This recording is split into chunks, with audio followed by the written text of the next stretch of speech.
Yeah, yeah. Yeah.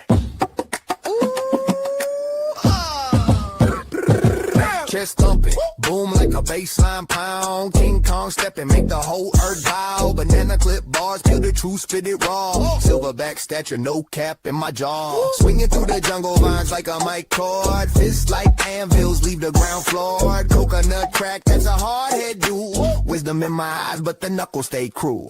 King of the jungle, the crown fits snug. Beat on my chest, watch the whole world shrug. From the treetops down to the mud. Gorilla's the name and I'm royal blood. Bamboo feast, teeth sharp as a blade. Roots run deep, can't chop this shade. Treehouse throne, I'm the jungle's mayor. Banish hyenas, they don't breathe my air. Rumble in the canopy, thunder in the sky. Alpha move silent, don't need no alibi. Chest like a drum, it command respect. Banana Republic and my squad's direct. Call it a safari, but I'm the guy. Jungle GPS, keep my fam supplied. Enemies try, but they slip and slide. Mighty gorilla with the earth as my pride.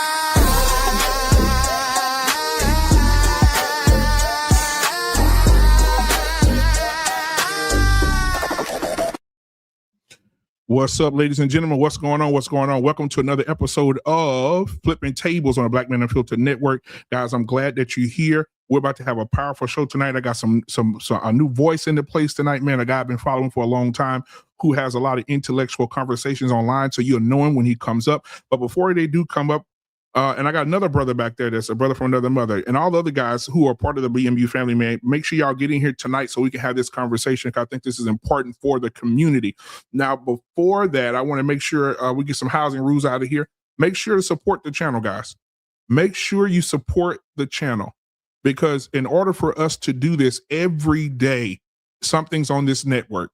From Mr. Boomer, Flipping Tables, sports on Wednesday, throwback shows on Thursday, barbershop on Friday, man. We are in Sunday, the gray area with Mr. Bennett.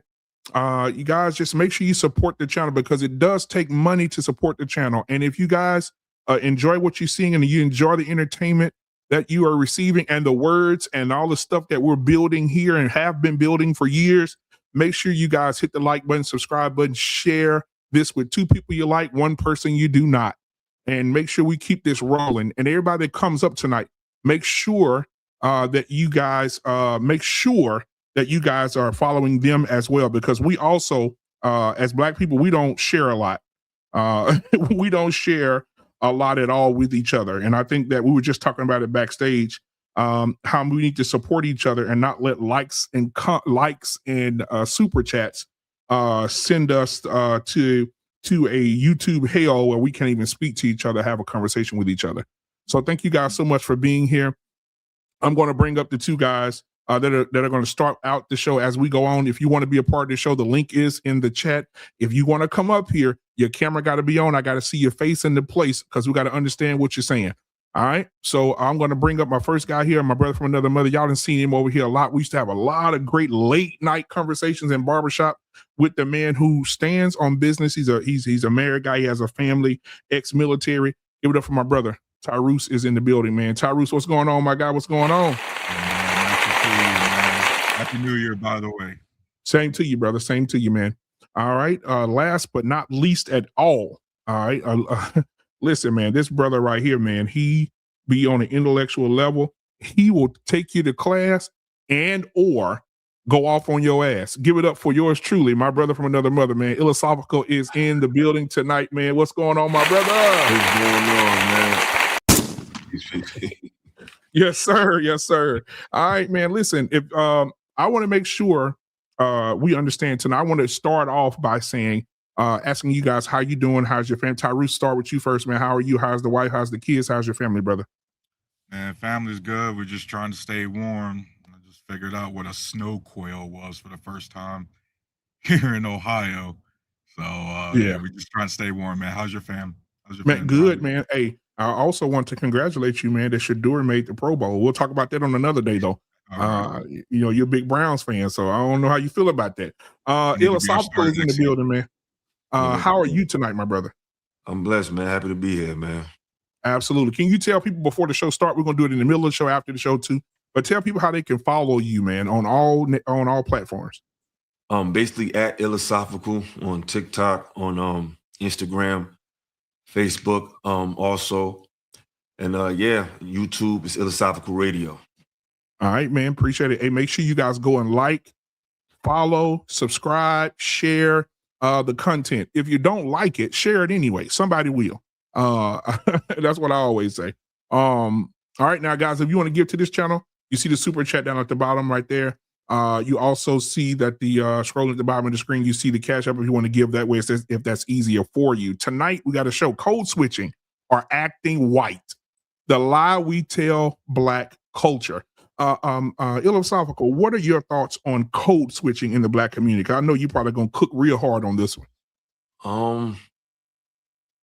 Code switching, like anything else, it's a time and place for everything. Yeah. And it's never what you do, is how you do it.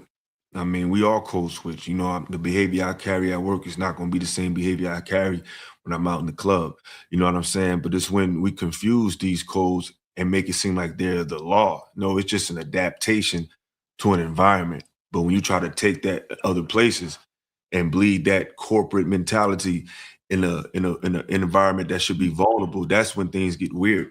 So it's not really code switching, it's when not knowing when to and when not to code, in my opinion. Tyrus?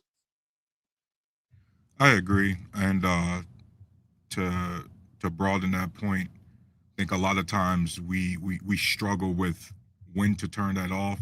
Sometimes we might bring that home or to work, and there's a lot of gray area in between there. It kind of happens, but we got to be a little bit more conscious about that overall. Okay. All right. I appreciate that, brother. Now, the first question I want to ask you guys tonight, though, is code switching a survival skill or a cultural tax placed on Black people? Either one of y'all can jump in. I think it's both, man. Yeah, me too. I was trying to say the same thing. You find every culture, ethnicity, however you want to break it down, it's got a certain, we'll say, style that flows in between subcultures and things like that, right? And so you could kind of say there's a code switching between Christians and Muslims, or there's code switching between Europeans and Americans, right? Maybe we'll probably talk about it today. Maybe there's code switching between Black Americans and those that are African Americans, right? It could be a lot of different dynamics to that. Okay. What about you, Illa? I mean, I agree. I feel like, code switching is something you have to do. That's just a matter of, it's just really adapting.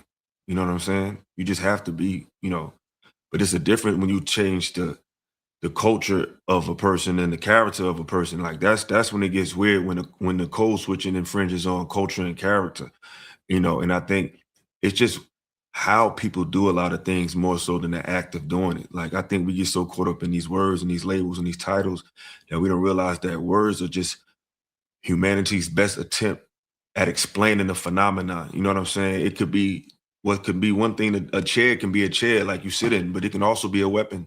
You know what I'm saying? To use, like, words are just words. You know what I'm saying? I think people just need to focus on what they're trying to conceptualize, because the words creates the division and the segmenting of each other. Yeah, because I think that we see it a lot. And I want to go back just a little bit, because we definitely used to see it a lot with our grandparents. I don't know if anybody on the panel has got an opportunity to be around your grandparents or older people. But as far as grandparents go, like, you saw them code switch a lot. Like, they'd be at home and they'd have this different type of language. They'd be talking to you and it kind of, hey, goddamn it, and they get in public and they see somebody white or see somebody, hi, how are you? How you, it's like a completely different person. Even the body language changes. Yeah, the whole damn thing changes. So I want to play this video. There's this guy who is he's a chef, a professional chef, and he has issues with, he said he's not going to do it, but I'm gonna let you guys see the video and we'll discuss it after. But he talks about code switching and how he's not going to do it. And he says, if he loses business or whatever it is, he's just not doing it. I'm gonna play this video real quick. We'll be right back. Here we go. is the thing that a lot of people from other countries do when they come to the United States. I should speak like this constantly so you're able to understand every single thing I say, so that you know that I'm educated and I am no threat to you whatsoever. I'm tired of that shit. Tired of it. So when I was growing up, I'd hear my grandma, boy, no, go get some scrimps from downtown. No, boy, go to the port, get them scrimps. We switch up because people are looking at you and judging your intelligence by that. So I can talk like this, speak all these languages, have opened all these damn businesses, but I can't speak the way I speak. This is a direct connotation of my intelligence. I don't think so. I mean, a lot of cultures did that in the United States upon migrating here. You know, they lost a lot of their cultural identity because they needed to assimilate like 100%. A lot of light-skinned black people back in the day passed. Change the last name, drop an A, add an E, put an O. We're gonna make you just American. I'm just an old honorary black man at this point. I just don't do it, I'm not gonna do it. This is how I talk. So it's scrimps online, it's scrimps on my board. That's how I write it, that's how I say it, that's what it is. Thank you. Hey, Arpine, what's up? Thank you for being here, man. Start with you, man. What are your thoughts on the video? Are you talking to me? Hey, how you guys doing? What's going on, bro? You know, it's a good video. Hey, listen, you know, I think of course, we know code switching comes in degrees, right? Into your environment and shit like that. Right. Even though I was from Harlem, I went to Catholic school and I've always been around mixed race. So the way I talk has been the way I talk. And I've said this before on this thing. I've always been the spook who sat by the door everywhere I work, you know, from my schooling, everywhere. Like I went to chemical engineering school in the 70s. I was like one of the only black people in the whole area, but I was also a member of a fraternity. I think I talked the same way to the guys as I did when I was in class. I mean, there's a couple of vernacular things I didn't do. So, but I do understand code switching, but you know, who I was in my personal life was kind of the same as what I was in front of white people. And I say this, you know, I said some things that the way they don't talk, but I really believe that I was more comfortable, I was as comfortable around white people as I was around blacks. That's just because of the way I was brought up. You know, yeah. And, you know, it's kind of funny because when I was in Texas, Yella, you could drop that link on your side too, bro. New York, and I'm going to finish this. I was in Texas. For your people. Yeah. When I came back in New York and I landed on this one, I made a wrong turn over the Brooklyn Bridge. I went down into Harlem, and it was like a culture shock because I haven't been around that kind of, you know, so many, you know, brothers, you know, like that, you know, at every light, people hanging on the corners with the white T-shirts and shit and all that. So, oh my God, you know. So, you know, I just think there's various degrees. Code switching happens, but if you have to do it because you're worried about a job or something like that, I think that's when it gets kind of nefarious. You know, like Jasmine Crockett code switches, and she's getting a lot of heat for that because she's a very educated woman. Hey, Ilosophical, what are your thoughts? Yes, I'll let it there.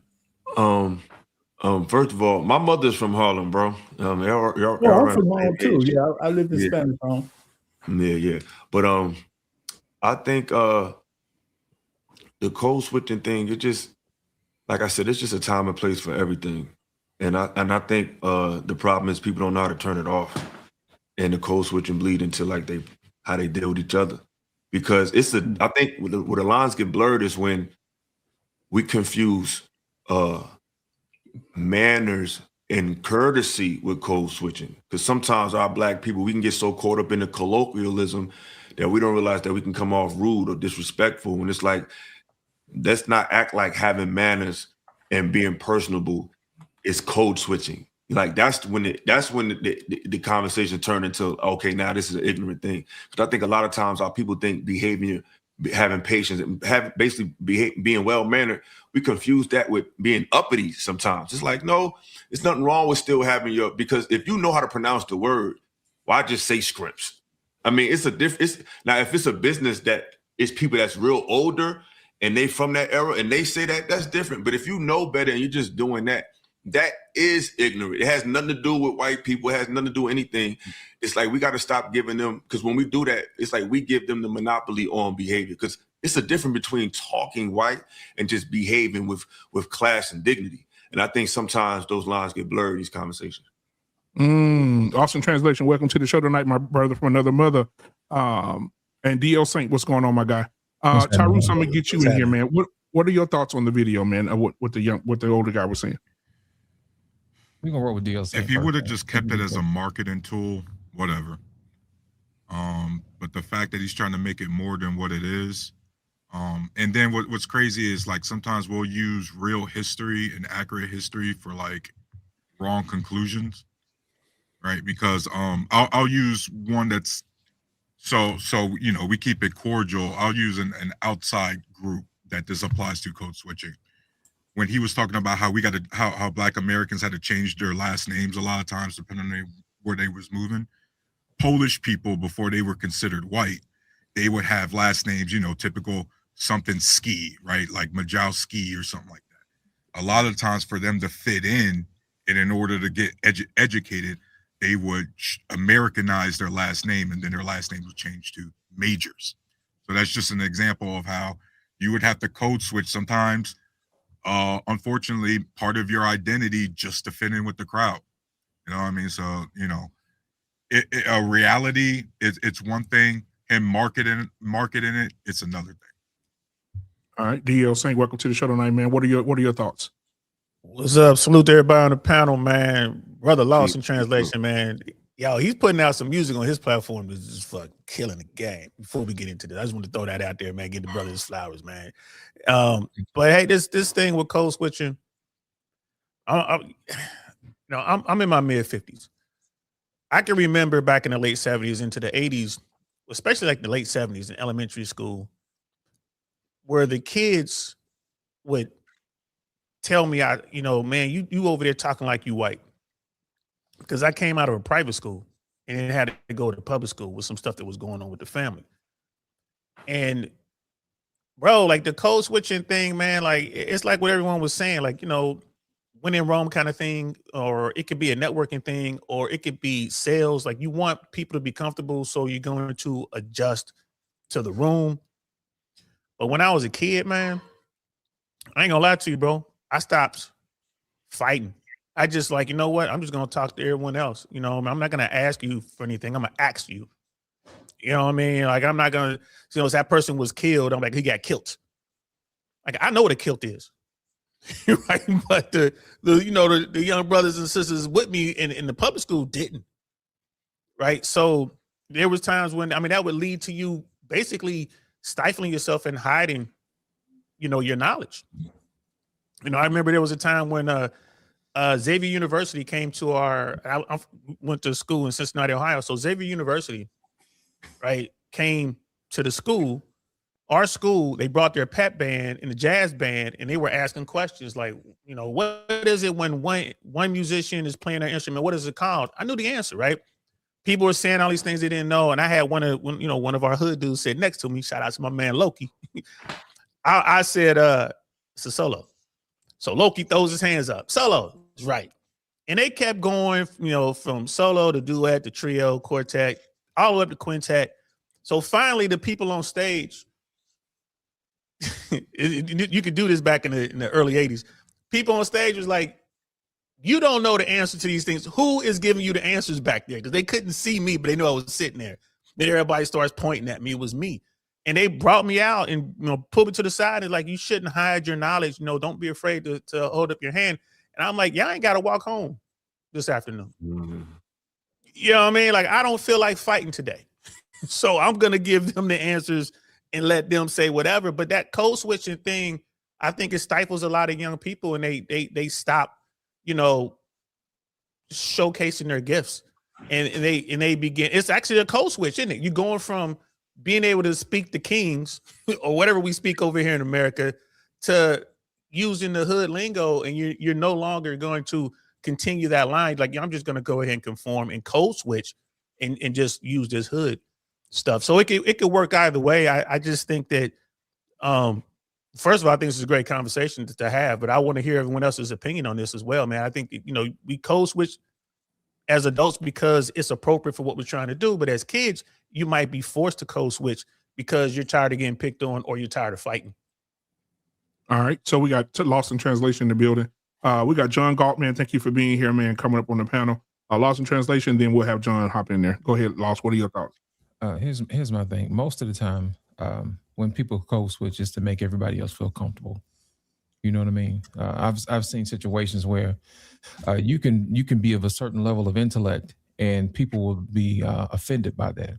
You see what I'm saying? So most times when we do it is to make other people feel comfortable so we can continue the conversation.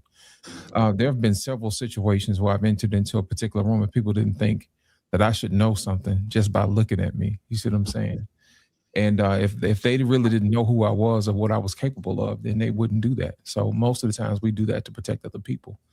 I can remember a couple of times, man, going to different classrooms or meeting people in different places. I remember one restaurant we went to. I met up with a few friends of mine, and they had this piano sitting outside of the lounge at this hotel. And of course, they were playing on it or whatever. And then all of a sudden, I sat down and started playing Moonlight Sonata in D. And they were amazed. And it was like, well, you didn't tell us you know how to play the piano. I said, you never asked. You know what I'm saying? Sometimes your genius doesn't reveal itself until it's that time. And I think a lot of times, most times, we don't reveal our genius to other people because it makes them uncomfortable. So I really think that when we start talking about code switching, it's one of those things where a lot of times people think it's to dumb ourselves down, but more than likely it's usually to protect the feelings of other people because sometimes they may feel that they're unaccomplished or what they're doing is not special. But at the end of the day, we all have something that we're good at, and we really shouldn't shy away from that. But that's how it is, such as life. Most people do that to protect other folks and not so much as themselves. All right, man. We got John Galt. Then I got another question for everybody. But John Galt, welcome to the show tonight, man. What are your thoughts on what you've heard so far or the video that we played? I'll be honest with you, I didn't see the video, but I make my money in the hood. I would say 85-90% of my revenue comes from Black people. Ghetto-ass Black people, working class Black people. No rich Black people, no Rolex wearing Blacks, working class Blacks. And I think from that standpoint, I don't have to code switch. Hell, I'm talking to people who wouldn't even respect me if I did. Now, I'm a software developer too, so when I go up in that world, I got a code switch. Be somebody else, talk to kings, English. And I think that, and I'll give you an example of what I mean. I'm living in the ghetto. I live in Southeast DC, Martin Luther King, Malcolm X. The only businesses that were open during this snowstorm were Arabs and Chinese and whoever the hell own businesses. Those are the businesses where you don't have to code switch, but the Blacks have tried to elevate themselves above that. Now they got a code switch. And I think that's the problem. Like, I'm really curious to know, and I'll yield with this. What percentage of you guys' revenue on the channel, I'd love to hear your answer, is generated from Blacks? I'm just curious to know. Not a job. I'm talking about like going out in the ghetto in the street, selling them liquor, beer, cigarettes, whatever the hell that the majority of the Black people buy, clothes, shoes, rent. I'm their biggest bill. I'm the landlord. I'm the biggest bill. Before they pay their Anton Daniel Patreon subscription, they better pay me first, or they be out on the street listening to Anton on their phone. So I'm just curious to know, what percentage of you guys' revenue do you get, your income do you get from Blacks?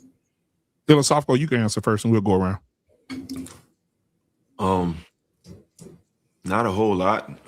I guess it depends on who buys what the product that for the company I work for. But I guess content wise, I feel like Black people support me in that realm. Yeah. As far as my 9 to 5, it's a range of people. I can't just say it's all Black, it's all white. It's just the average middle class or less person. Lost? None of it. I'm just being honest, man. Tyrus? I guess 13%. I'm 100% P&T from the VA, and I get my money from the stock market. So 13%, that's what makes up this country, right? Art Payne? Well, when I was working, none of it, other than taxpayer money, I worked for the Department of Defense. I tried my hand at entrepreneurship, and it would have probably been like a 50-50 split for what I was trying to do. But most of my whole life is I worked. That's it. Did you work for the government? If you don't mind me asking you, because I Yes, live here in I was. Washington D.C. Did you No, work no, for? I worked in. I was in New Jersey, But you Texas. work for the government though. You work for the government. Yeah, Department of Defense. Yeah. Yeah. Okay. All right, DLC. I'm retired FAA, and I'm 60% disability with the VA. That's going up here pretty soon. And then of course from podcasting and from coaching and just entrepreneurial stuff, I would say less than a third. And I'm never in the hood. That's one of the. I'm very rarely in the hood. But I would say less than a third. Okay. Has my point been made? These are all very intelligent men. I was in the liquor store today. Immigrants, Somalis, I don't know what the hell they are. They're making money. It's the most profitable thing you probably can sell in the ghetto now. Alcohol, beer, cigarettes, staple products, things that don't spoil. Blacks don't have any entree into that market. I don't see them.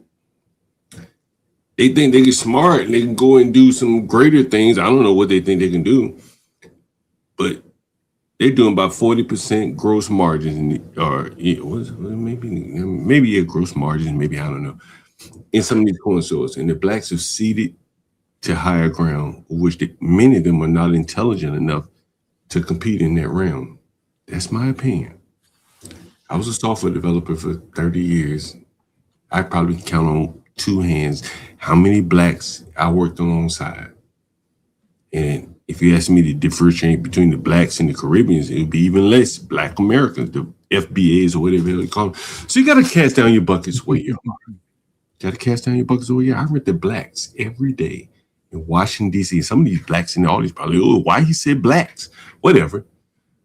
But I rent the blacks every day in Washington, D.C., Southeast, whatever. I'm one of the few landlords that will rent to these blacks.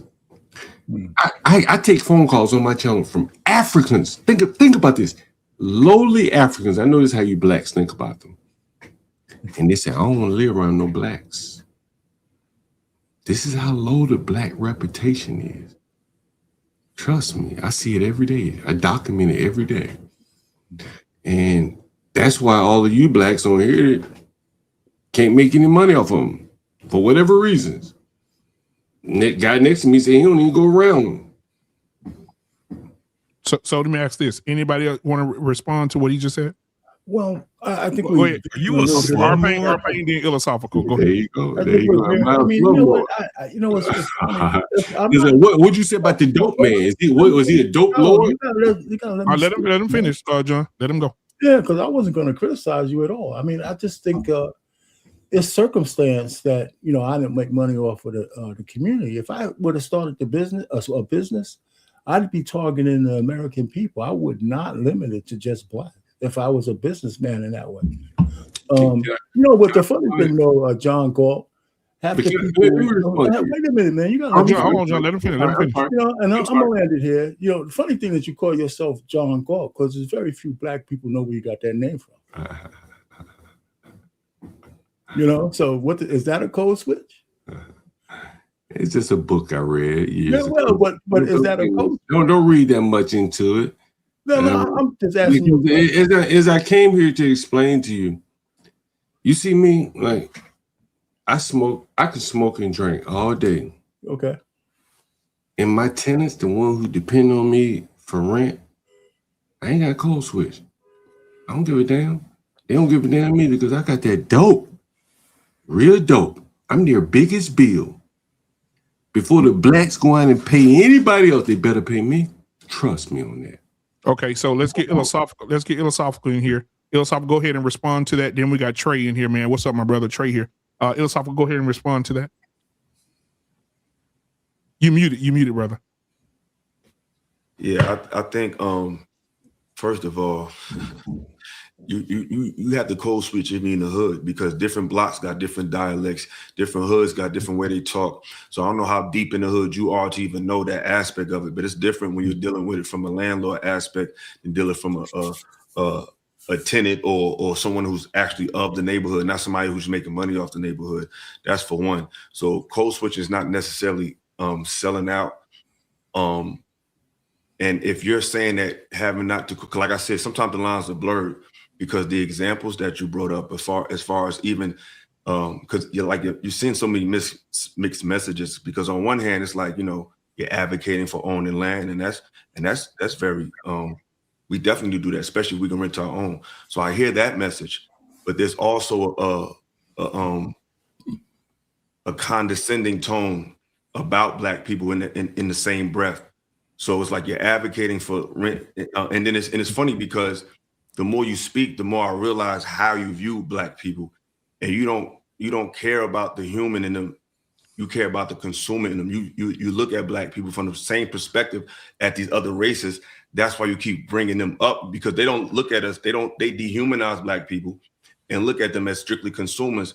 And you have code switched, ironically, to that mindset of people who look at Black people as strictly consumers. Mm-hmm. That's why the businesses that you even brought up for us to even integrate in, because there's people that's integrating in holistic lifestyles and juice bars. And, you know, it's not the most popular thing, but it's businesses by Black people. There's two in DC. One of my favorite ones is called, I don't know if you're familiar with it. It's called New Vegan on Georgia Avenue. It's a Black owned spot. It's awesome. Vegan food. So Black people are investing in things like that. You brought up alcohol. Alcohol is literally poison. So for you to even use that as an example of what we need to invest in, that's something that we shouldn't invest in. If anything, we should definitely invest in things that our people want, but everything that they want is not what they need. So alcohol is basically legal drugs, legal crack. So for that, because I remember you was on my panel, I think the other day, and these examples that you bring up of the type of Black people, you bring up stuff like buying cigarettes and buying alcohol. It really speaks to a deep ignorance of what you think Black people are. And the only aspect of them that you deem profitable is the diagnosis of sickness that they have. And you want to garner off of that. And it's really a sick perspective to have, because it's a lot of ways you can profit off of Black people without killing them. And it's unfortunate that at your age, that's all you can offer. But, you know, that's cool, though. If I may respond, this is a typical Black response in that he goes into criticizing me. I'm just looking at the world as it is. I look at the immigrants that come into our neighborhoods and they sell Blacks the things that they need, the necessities. We agree. I much rather prefer to Blacks drink water, but they don't. They drink alcohol. They drink sodas and stuff like that. I'm in the stores with them when I see them buy these things. You can see this on my channel, so you know I ain't lying. I live in Brooklyn. I think you live in Brooklyn. You used to live in Brooklyn. I live in Brooklyn too. See, I live in DC and New York, and I live in Crown Heights, the Ralph and Buffalo. You know what it is, right? You got an idea. I'm not from New York. I'm from Jersey, man. Somebody from New York, you know. And I'll never forget, I was in the corner store in the height of COVID. There's a 12-year-old boy slinging beer, malt liquor, whatever you want to sell, no mask, at the corner of Ralph and Buffalo to Blacks, Arab boy or something. And I said, damn, like, the Blacks could be here doing this, but here's an Arab boy, and they may be sending money out of the country, who knows? And you got to accept the world for as it is. I would, if you own the liquor store here, you could be there to try to tell them stop drinking so much.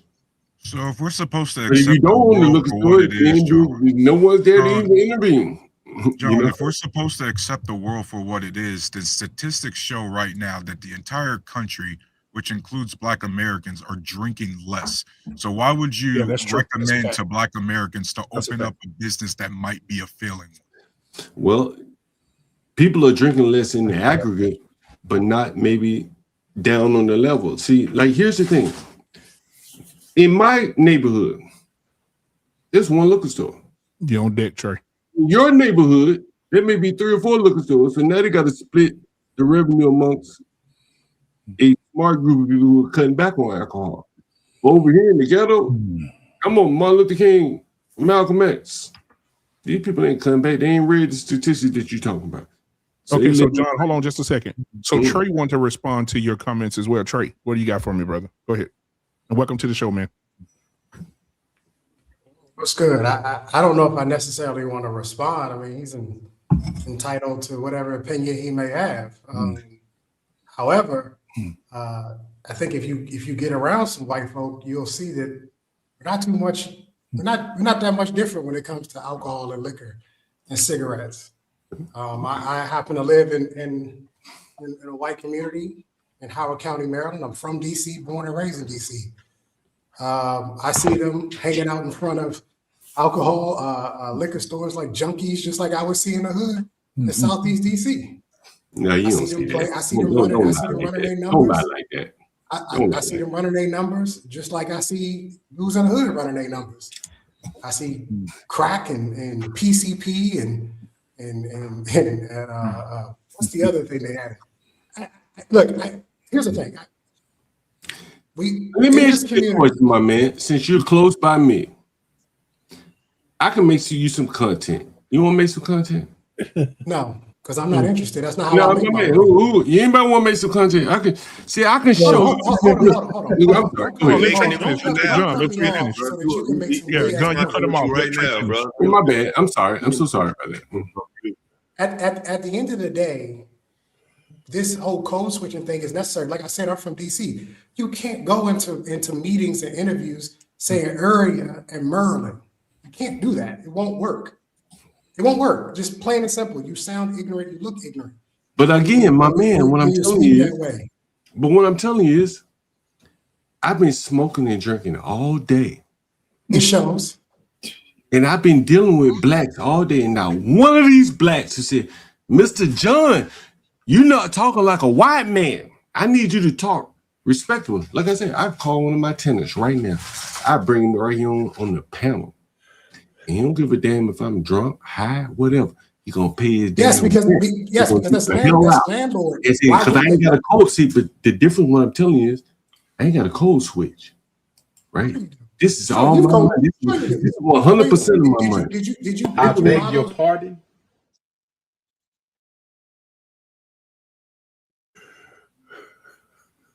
Did you buy those dwellings cash where your tenants live at? Did you buy them with cash? I ain't buying cash, but they can't afford them either. So they so that means that you took out a mortgage for those. Bro, don't get in the mortgage. You wasn't drunk and high when you was taking out that mortgage and having even drunk and high. Even drunk and high. Hold on. Even drunk and high. Hold on. Even drunk and high, bro. Trust me. You don't want to get in the mortgage talk with me because I work I worked for like 4 years. Hold on. I'm gonna give you a little bit of my background so you don't get over your skis. I want to give you a little bit of my background. Please don't. I want to give you a little bit of my background. I'm gonna let you talk. Go ahead. Get over your skis, bro. Where we go? Hey, John. How does this work? Because I'm trying to be cool.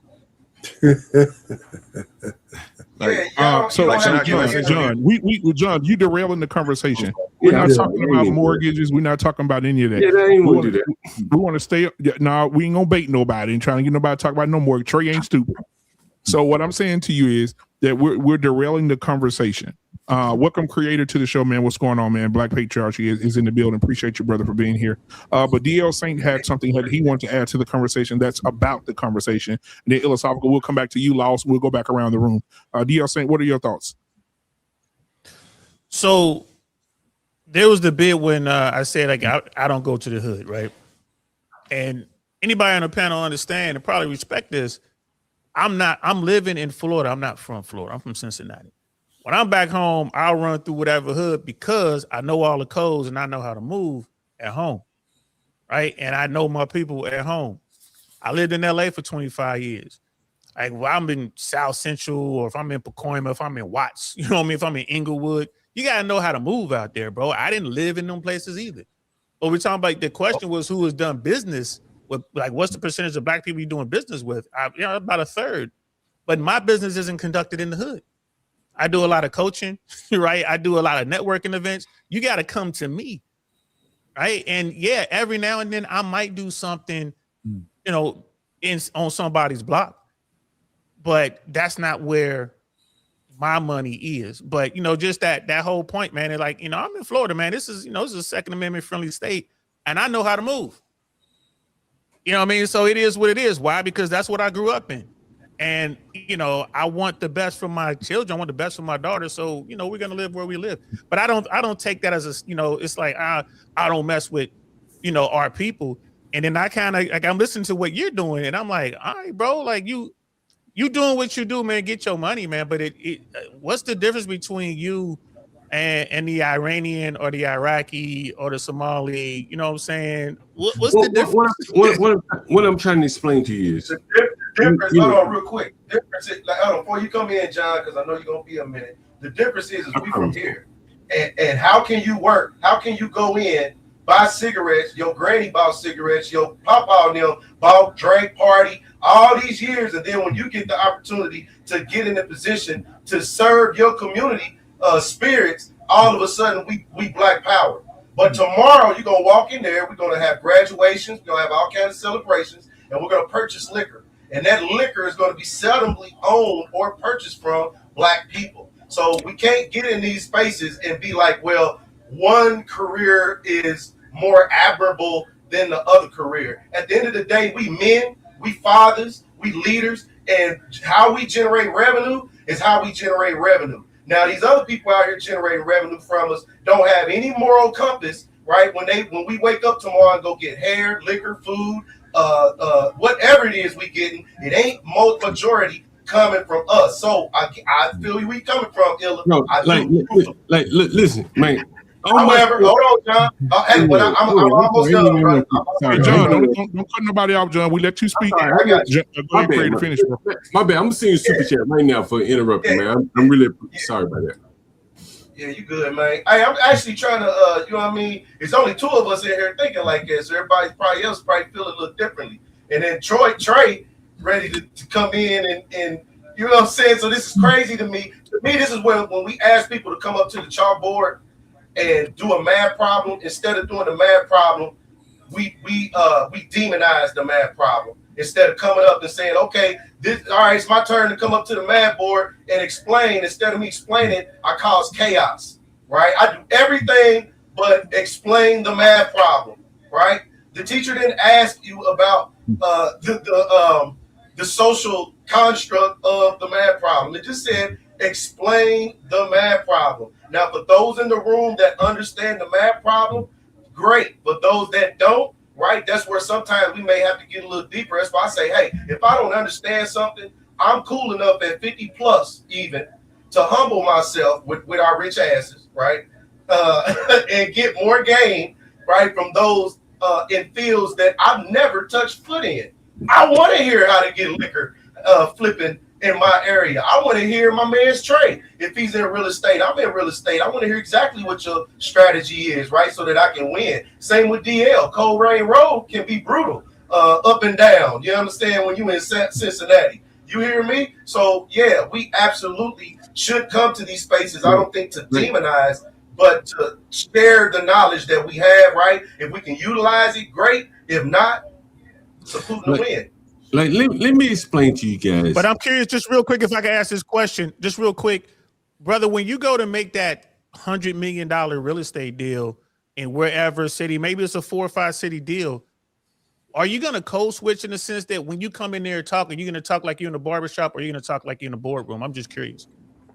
Yes, because I do that now. You know what's most important about any deal? I got you, John. Hold on. You know what's most important about any deal are the facts. When I come in, I talk just like I talk now, right? I don't use a lot of S's. And the reason I can do that is because a lot of, just like John and myself, we use our income. Because that's the reason I had to do that, because that lane switching, them lanes you talking about, AI and a lot of those jobs don't want people like myself in there. It's challenging. So, and I got bills to pay while I'm trying to fill out applications. So guess what? I got to make something shake on my own. And when I discovered that $200 a day, if I made it or I go work for somebody else, it's still $73,000 a year. Well, it made sense to me to go make my own $10, $20 bills. If I may add, man, right, you know, and I'm a little bit, you know, I've been drinking, I've been smoking. But, you know, what I want to say to you guys, and I know I was going with this. And again, I have a finance and a software background. So I'm going to try to give you some game. How many of you are familiar with gross margins? Does anyone know what gross margins are? Yes. Right? Right. And so you understand if you are valuing a business, one of the statistics or data points you would look for would be like the gross margins of a business. Right? Right? That's a very important.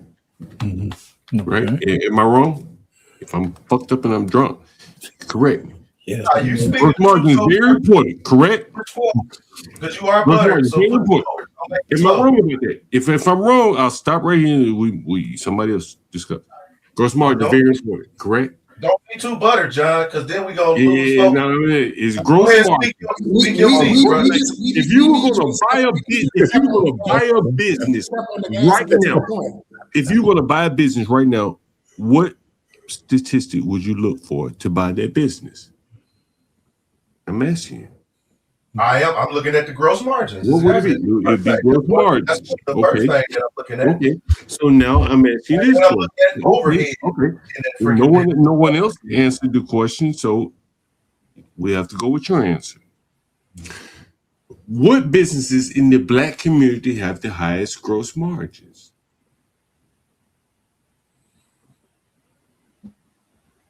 I was talking about code switching, bro. We was, but I'm trying to get you away from code switching.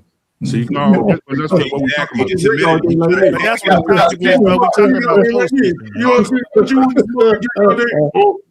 hold on, John. Yeah, we going into a finance class, brother. We want to kind of keep it. You know what I mean? I get where you're going. I do, but we want to stay. You just did it.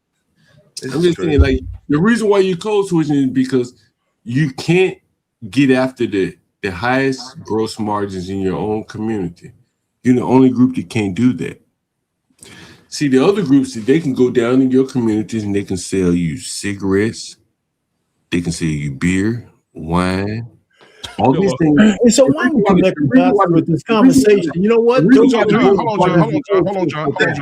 We're gonna get back to code switching because that's why we're here. I know we got let me just say this. We got Brian Jehovah in the building. Arpain, go ahead. Guys, they don't have to code switch to deal with us. They're just who they are. They don't give a shit, and they open their businesses just as they are. I hate niggas, and you're gonna buy shit from me anyway.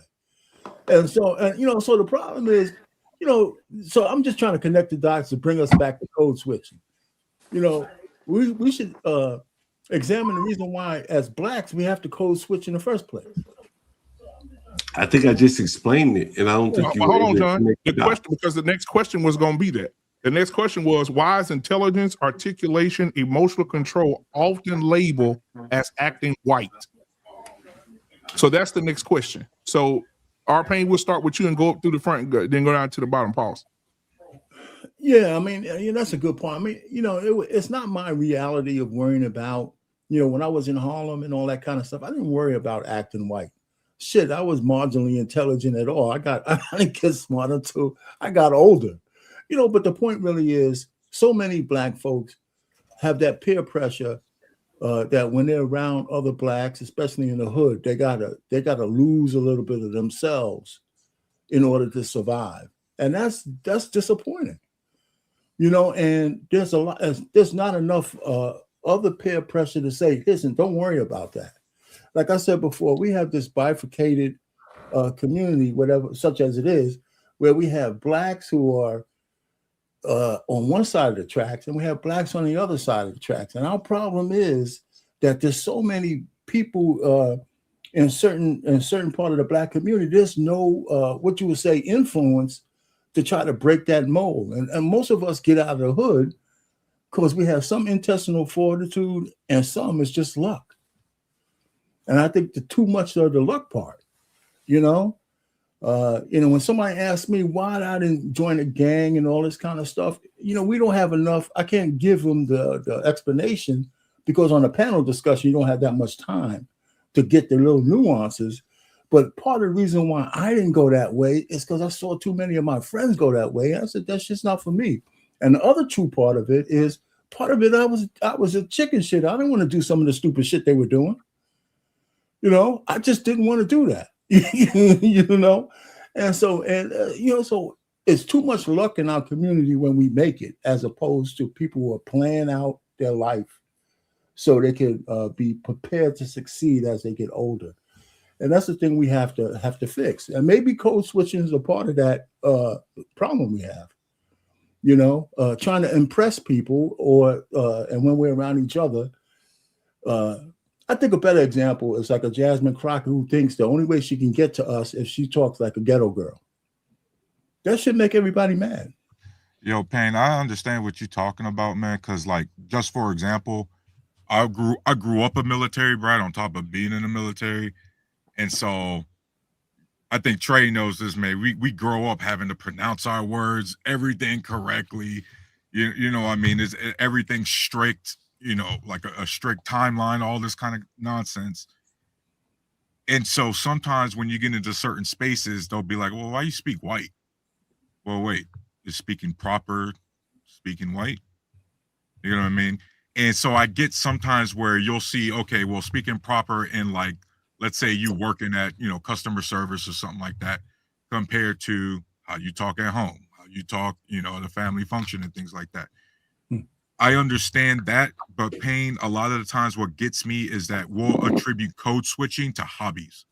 Like, we'll say snowboarding's a white person thing, right? And so, oh, you only snowboarding because you're trying to be white right now. Why can't somebody a black dude just like that shit? Or play hockey, like EDM, you know what I mean? Or like hiking or mountain climbing, that kind of stuff. It's not really code switching. It's like sometimes we attach the label incorrectly. That's some white folk shit, though. I mean, it's just that, it is, and it's okay. I'm just saying it, but that don't mean you trying to be white. It's just some white folk shit. Just a hypothetical. As a matter of fact, not even a hypothetical. A real example. Would you tell the black people that born and raised in Kenya, when they go hiking in their own country, they're acting white? No, I would not. You know why? And what are we talking about? They're around themselves. They're around their own people. It's nature. It's outside. My point. I get it. I'm not saying, like I said, I'm not saying it's wrong. I'm just simply saying, again, but to your point, it's not wrong, but it is white folk shit because we haven't like, you know how they take our stuff and for some reason it's ours, but for some reason it's white folk shit now. You know what I'm saying? So reverse happening. Hold on, John. I'm sorry. Anything from white folks? My bad. I'm sorry. Right, that's what I'm saying. So we would take those things, right, and when we now popularize it, it becomes ours. And so no, it's not, but it is for right now because they are the majority population indulging in that activity, if that makes sense. Where we are here, right? We ain't talking about Kenya or, you know, any of the Africanized countries. So a white person. Let me jump in, man. A white person born and raised in Kenya, and now they go hiking. Are they trying to be black or be Kenyan? This is what I'm saying. Like, this is what the blacks. Hold on, John. Hold on. No. Let's mine this out. Okay, let's mine this out. Let's see if this logically fits. If a white person now, because the white person's a minority creator, the white person is now a minority in Kenya.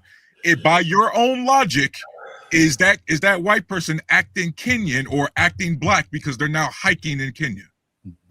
Well, it's different because they hike. It would be different. It would be the same for you. It'd be the same for you. Hold on. Here is different, brother. So we're talking culture now. And you trying to, I'm not trying to prove a point. I'm just simply speaking. No, I'm just trying to mine it out. Yeah. So since you proved a point, let me put a point out here too, right? To support my argument, right? If you went hiking, statistically, even the men on this stage, and you said hiking, boating, canoeing, going to the festies, as you know, I do these things. I'm just telling you. So because I do these things, I know exactly what they are. I have no problem with it. It's white folk shit. I'm around a lot of white folk, and there is sprinkled pepper in there. It's up. Proximity.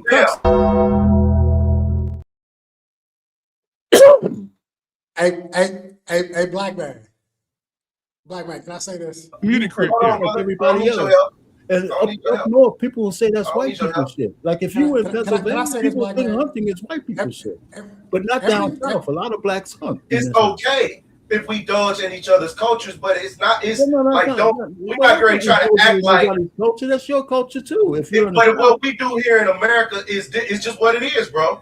Now I can't. You're not getting ready to go to. You're not going to go nowhere. And if we all look at it a certain way, they say, "Hey, that's black people stuff," or "That's white." That don't mean we can't indulge, but it is what it is. That's Mexican stuff. That's what they do over there. If I'm a samurai, am I trying to be black or am I trying to be like the samurais? And what culture predominantly practices samurai?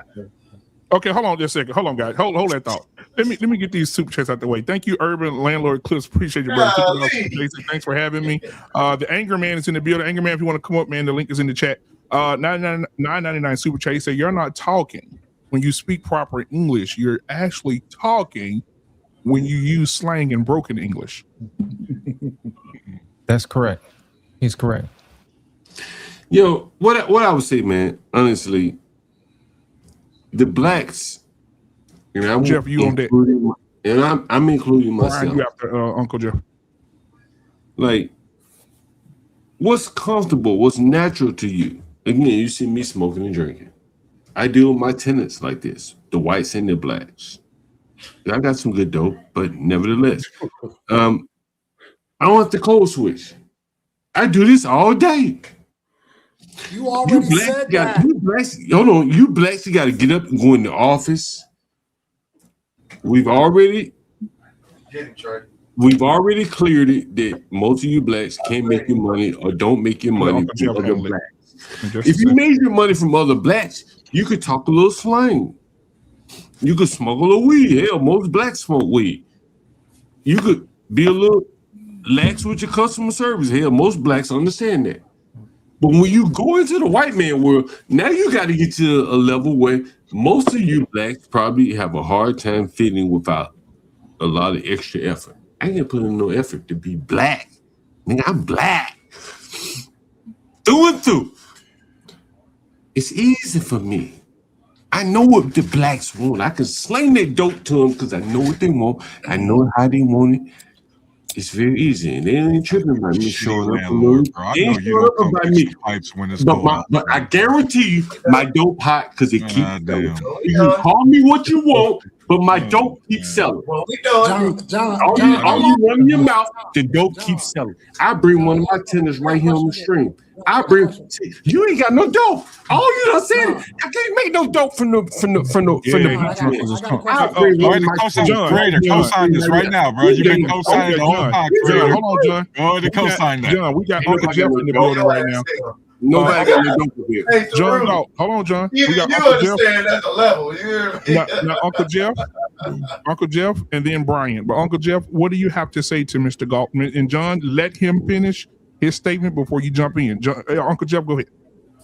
Yeah, and peace to the chat. I'm just asking that while I speak, everybody be as grown as I was while they were. Everybody here done been to court, and everybody here shut the fuck up while the judge is talking, which means that when you interject while other people are talking, you're making a conscious choice to be disrespectful. With that out of the way, I really clearly do not understand the pressure put on the ability to speak the king's language, to speak the king's English. You know, the shit they teach in 5th grade. The pressure put on me because I can also talk to the niggas because I'm from 60th and Damon in Chicago. I don't step away from either. And I don't allow either side to ridicule me for either. Take a very good look at the You Talk Black crowd. Take a good look at the people you concerning yourself with. Most of these people don't have good credit, passports, or cars in their own name. This is who you're discussing, who you have disdain from. And fuck them. I don't have any concern for if you really, and I have said this for decades. I'm the most militant individual I know. And any Any knuckle dragging ass porch monkey that wants to test my blackness can meet me at a library and we'll see whose ass is the blackest. With regard to the question about the samurai creator, I think and I'm gonna ask you if you have a passport, and if so, have you ever been to China? Because the first samurais on the earth look like you. This kind of the concept, the concept the concept, and this is what I feel is disingenuous of the whole panel, to act like creator is not hitting on something when he says, when what he is basically saying is that the demographic that makes up general stores where you can go buy a white water raft, those stores are made up predominantly of white rural males. Let's stop pretending that most bears don't know what niggas taste like. Let's stop playing all of this trying to jump around like all of you have relatives that always, yes, I will bet that most of us here have relatives with basketballs. Most of us here probably don't have relatives with honest to God climbing hooks.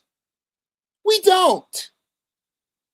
Can we pretty please with sugar on top put a little integrity into this and say that there are certain things that are predominantly done by certain groups of people because of culture? There's nothing wrong with admitting that. And on the other side of it, fuck anybody there. I don't know nobody. I don't know anyone. Well, I speak both languages. I don't know nobody I respect that ridicules me for being articulate that can help me do shit but fight or move. I'll leave it there. All right. Brian Jehovah is in the building tonight. Brian, what are your thoughts on what we're talking about tonight, my brother? And what you heard I wish I would have caught the beginning of y'all conversation. Can you give me like a cliff notes of everything so I can answer the question correctly? Yeah. So we're actually talking about code switching. And the question I just asked was, why is intelligence, articulation, or emotional control often labeled as acting white? That's a good one. I'm gonna say this. For me, I'm gonna speak for myself. For me, I understand that my language would not fit in certain spaces where I go to in life, right? So I always keep certain type of people around me that can articulate themselves better than I can, you know. I know there's black spaces where I know if I want to get a contract or do business with them, I know I can't come over there and talk to my people in a speaking the slang, you know, talk slang to them. But that's just how I talk, you know what I mean? But I'm aware that I got a friend or I got a homegirl that I know that they can articulate themselves and talk to certain demographics of people, certain type of people in a certain stature that I need, you know what I mean? So yeah, I think code switching is important. I don't see nothing wrong with it, especially if you want to get some money. You know, if you want to go with the white folks, and I know I ain't finna wear no suit and tie. So guess what? I'm gonna send one of my partners over there that I know they can fit in that type of lane. You know, I don't have no problem with it. So even with certain, you know, black bourgeoisies that I know out here in Dallas, I know goddamn well I can't talk to them like I talk to my partners on the phone. So I got to come with them with a certain type of respect, a certain type of angle, a certain type of I hate to use the word, but meekness a little bit, so they can feel comfortable with me, so I can get them contracts. So by me knowing that, guess what? I'm holler at my boy, say, hey man, can you do this for me? Boom, he gonna get over there because he know how to carry himself better than I could. So I don't have an ego with it. And I think code switching is kind of important in the way you want to get some money. And I'm gonna leave it at that. Philosophical, did you want to jump back in there? I don't know, I see man. you over there balling, bro.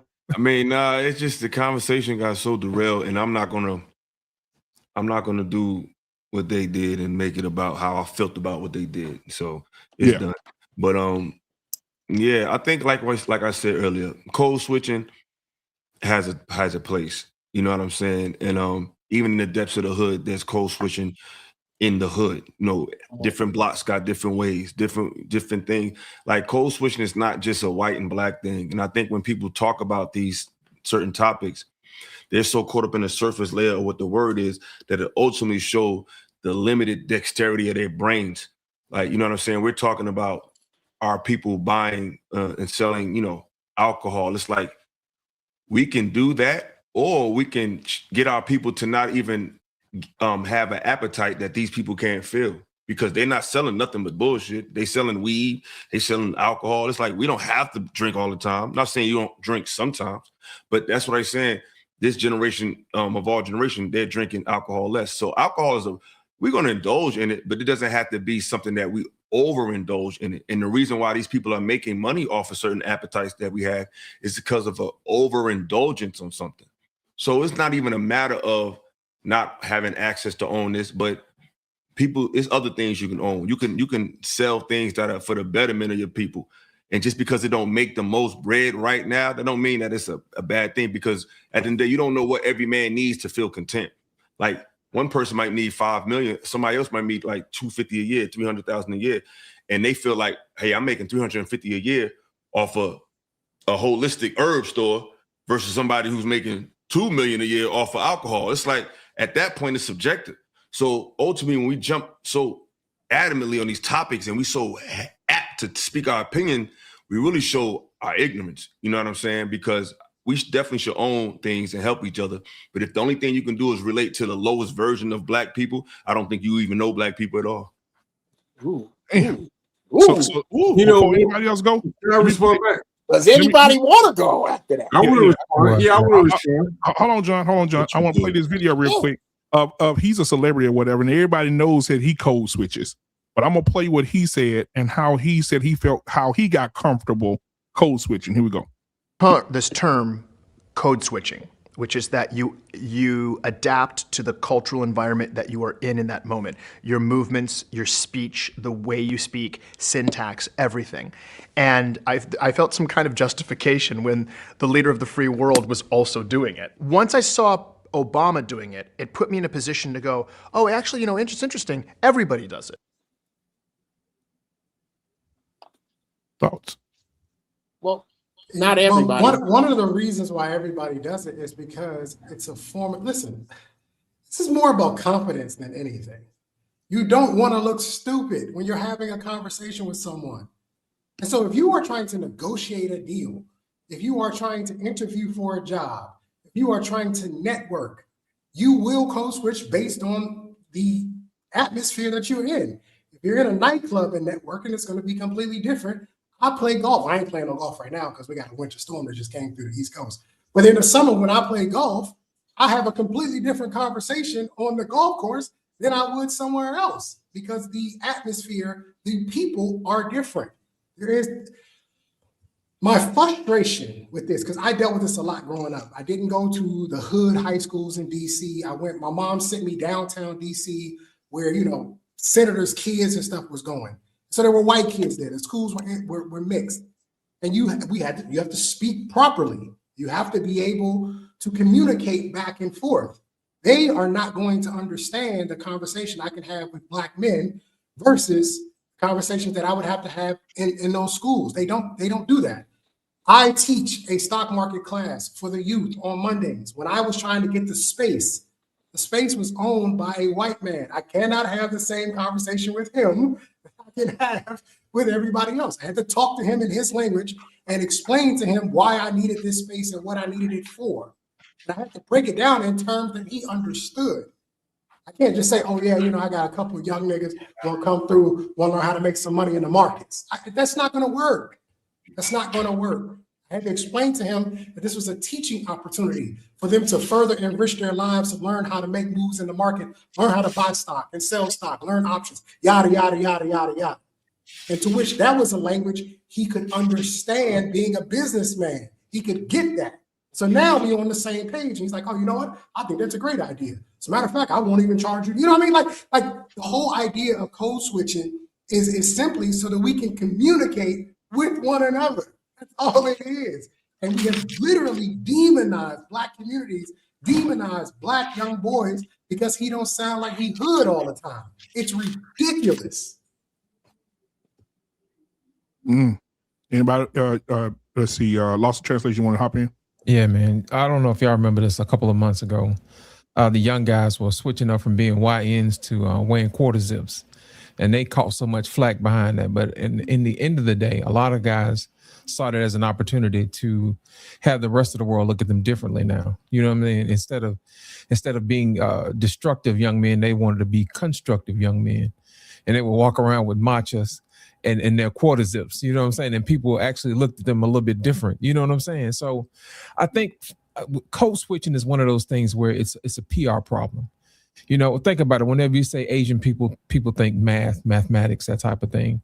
Whenever you think about, you know, white folks, they'll be like captains of industry, that type of thing. But when you say Black folks, you know, you really have to start having an intelligent conversation, because if you really think about it on the surface level, the news and the TV will tell you something completely different. But if you do your research on it, we're the ones who created mathematics. We're the ones who are really the captains of industry. You see what I'm saying? But it's a PR issue. Back in the day, before they had the internet, there was a saying that used to have, you know, say it loud, I'm Black and I'm proud. And they used to have sayings like, a mind is a terrible thing to waste. You know what I mean? Whenever, you know, Black kids went to school or whatever, there was a certain level of pride being Black and intelligent back then. But ever since TV got a hold of it, they want to play us as a certain role. Anytime you have a Black father that plays a Black father on TV, they want to play something wrong with him. Anytime they would have something wrong, like Cosby was probably about the only guy who was one of those guys who was successful that was on TV or whatever. Then you have guys like Uncle Phil, you know what I mean? That type of thing. That little range of men, those guys were positive viewpoints of Black fathers. And then when we got away from that, they start removing them. And all of a sudden the story began to be weaved a little bit different. Now Black men are deadbeats. You know what I mean? They're shiftless and all this other stuff, and they're lazy. And we ain't never been any of that. You see what I'm saying? It's a PR issue. So I think that we get back to making it comfortable for Black men to be the face of intelligence. And I think that's when we'll start moving in a different direction, instead of looking at Black folks as if we're some type of cattle, you know, to pay our rents and all this other stuff, you know. BMU, one of the things that I wanted to kind of mine out with the code switching topic overall is, you know, everybody made up good points, but then one thing I kept hearing or kept on asking myself is, you're so used to code switching, at what point do you start losing who you actually are? Because let's say now you enter a room, do you actually know how you speak when no one's around? Do you know how you speak when only someone's around? Right? Like, at what point is the code switch just a personality swap? Can I chime in right here at some point? You know what I mean? Like there's a line there. I'd right? like Because that. like, for example, like, do I only like this kind of music or these kind of music or this kind of music when I'm around this kind of people? Or do I like it all the time, regardless of who I'm around? So Thomas, I think Uncle Jeff want to respond to that. Go ahead, Uncle Jeff. Hey, let me ask a question before Jeff gets in. Let me ask a question. Hold on. Jeff is going to respond to you. Just ask the question. But maybe Jeff can, you know, answer. Uncle Jeff is going to answer his question first, But and then Jeff, you'll get your question. Go ahead, answer Uncle Jeff. If you could answer my question, now whose turn is it to speak? Your turn, Uncle I Jeff. would love for you to answer my question. No, I'm not, because you speaking out of turn. Okay, fair enough. There's grown ass men in here. Dumbass. It's either your turn to speak or it is not. No, it's yours. Go right ahead. Thank you. With regard to this whole concept again of I'm sorry. I lost my train of thought. I wanted to answer the brother's question about not losing yourself. Mm-hmm. That and I'm gonna say this with as much love and respect as I can, that's not even a black problem. That's an American problem. Because if you go to any other country, most people speak 3 or 4 languages. We the only dummies. I ain't felt stupider than when I was in Germany. Holy mother of God! You want to feel stupid? You take your ass out of this country. The concept of only being able to relate to one people, and if you can't, you are somehow abnormal. I'm gonna tell you where I believe this is coming from.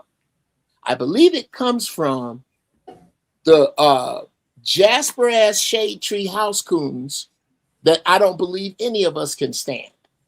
These are the people who go out of their way to capitulate to European culture. Those people get looped in with intelligent brothers who happen to speak the king's English correctly, who happen to be able to speak over the phone. Yeah, let's take over for a second. With no clue of their ethnicity. I am one such a brother. Can you break that down for me further, please? What do you mean? The different, like getting lumped in. Okay. Because there is a demographic of brothers who hate black people, who can pick out, who can tell you that there are demographics of people they cannot stand. And because they go out of their way to whitewash themselves, those people are different than Brother El Haj Malik Shabazz, better known as Malcolm X, who was very articulate and very intelligent, but was not at all a capitulator. I don't like them capitulating, boot licking ass. I can't stand them cats. I get on with both. I'm cool at a dice game or a meeting in the Oval Office. And in the name of those brothers, I think they get lumped in, and that's unfair. And that's where you get this feeling of being ostracized by your own people, where I like to code switch back the other way with both. I'll get in a meeting with white men and speak their language and then break it down funky style for a couple of sentences and get back into their language. Because as a black man, I'm a master communicator if I take the time. It's just most niggas got lazy brains. And it's usually the lazy brain niggas that's giving you grief about how you speak. And fuck them. I'm in, I'm out. I learned. I'm in, I'm out. Jeff, can I ask you a question on that? Hold on, brother. I'm in, I'm out. Whoever, yes, sir. Whoever. No, my question is how much of this is just professional speech? Because I was in the military for 8 years, and I have to have, if I'm speaking to my superior, so to speak, or the person who outranks me or my supervisor or whatever, I have to speak in a certain manner. Like I can't, you know what I mean? Like how much of this is just professional? It's military bearing.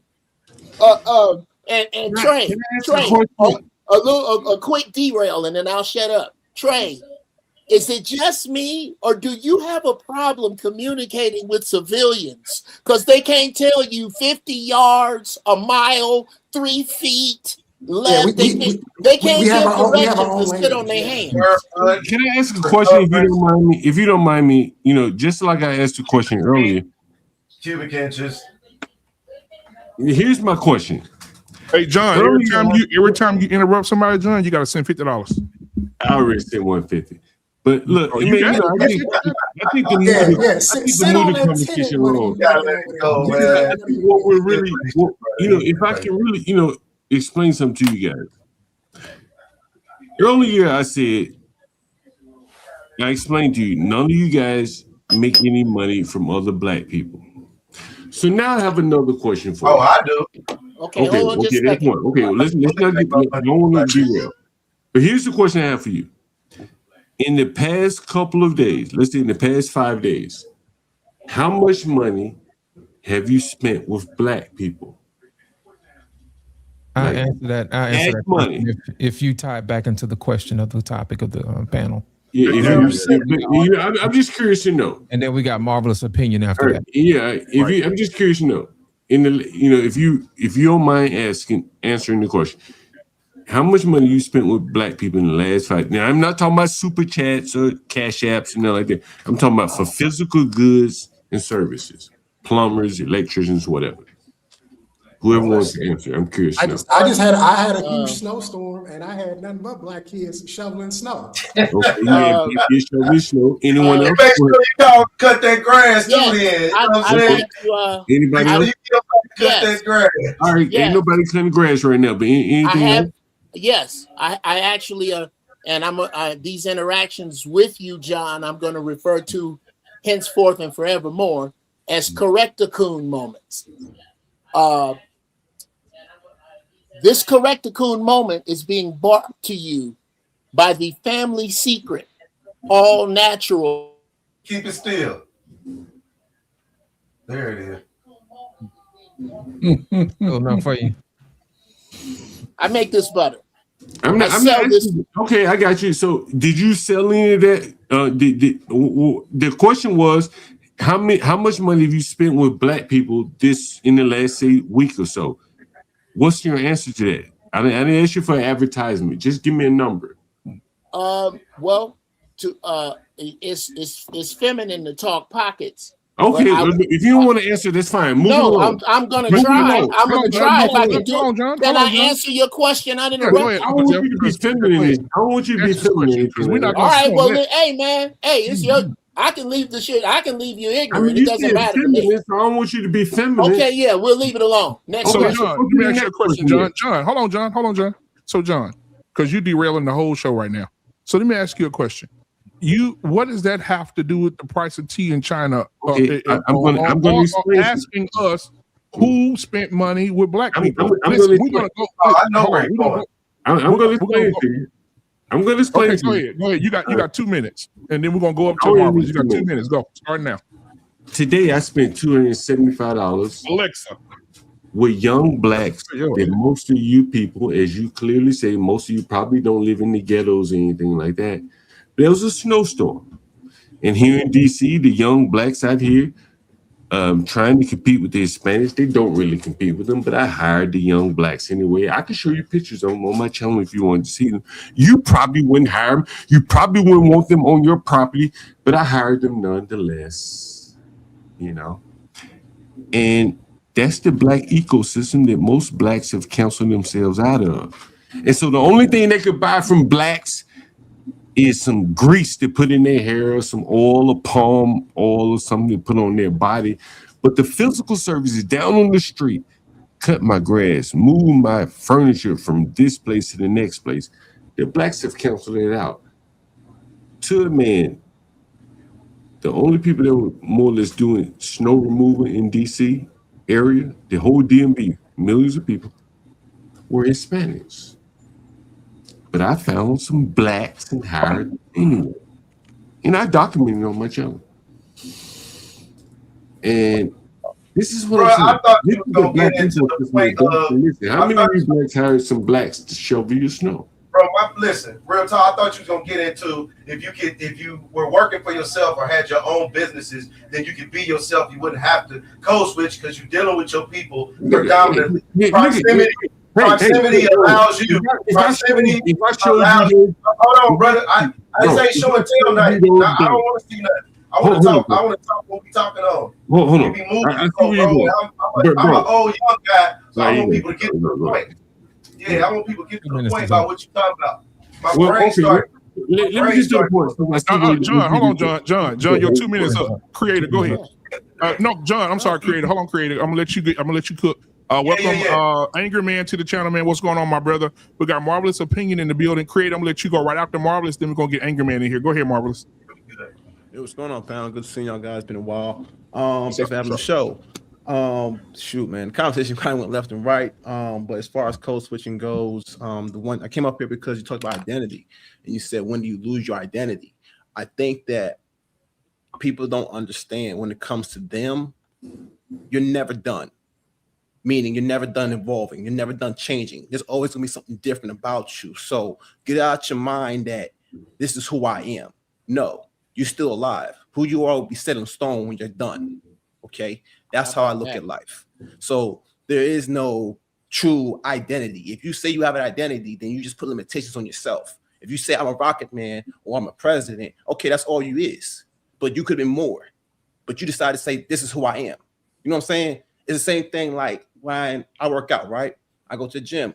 People say, oh, what's your numbers? What you putting up? I tell them, I got no number. What you mean?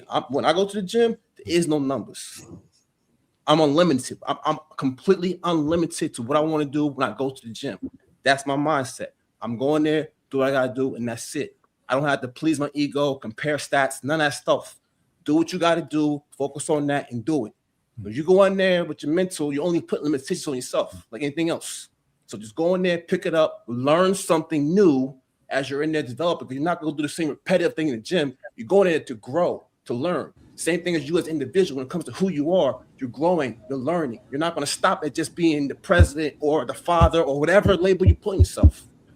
That's pretty much why I came into the conversation when I talk about identity and code switching. But y'all pretty much got code switching down pat when it comes down to adapting to the situation. Because like how I would talk to Angry Man versus how I would talk to Hamp, how I would talk to Uncle Jeff.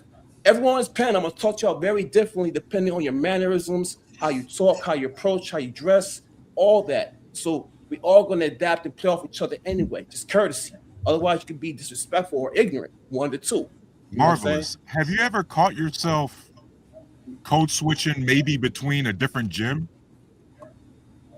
I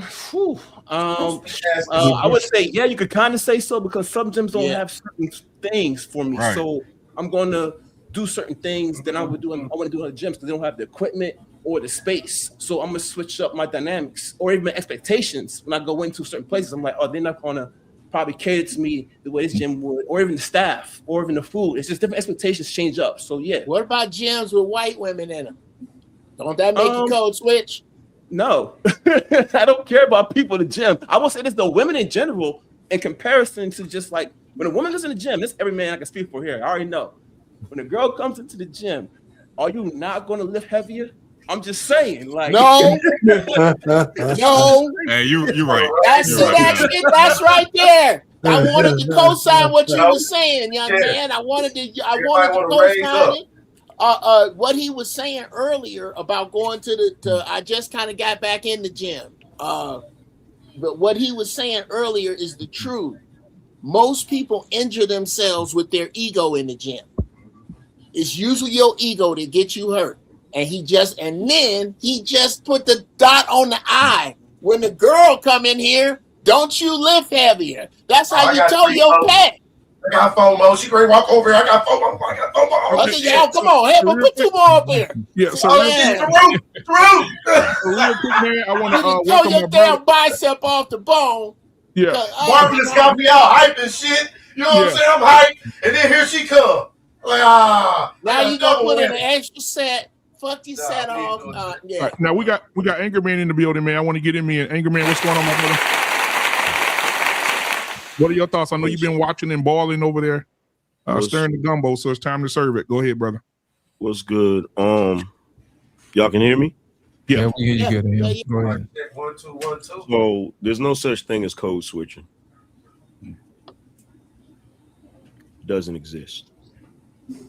What you niggas is doing is when you go somewhere where it matters, you're speaking the way you speak as an educated man.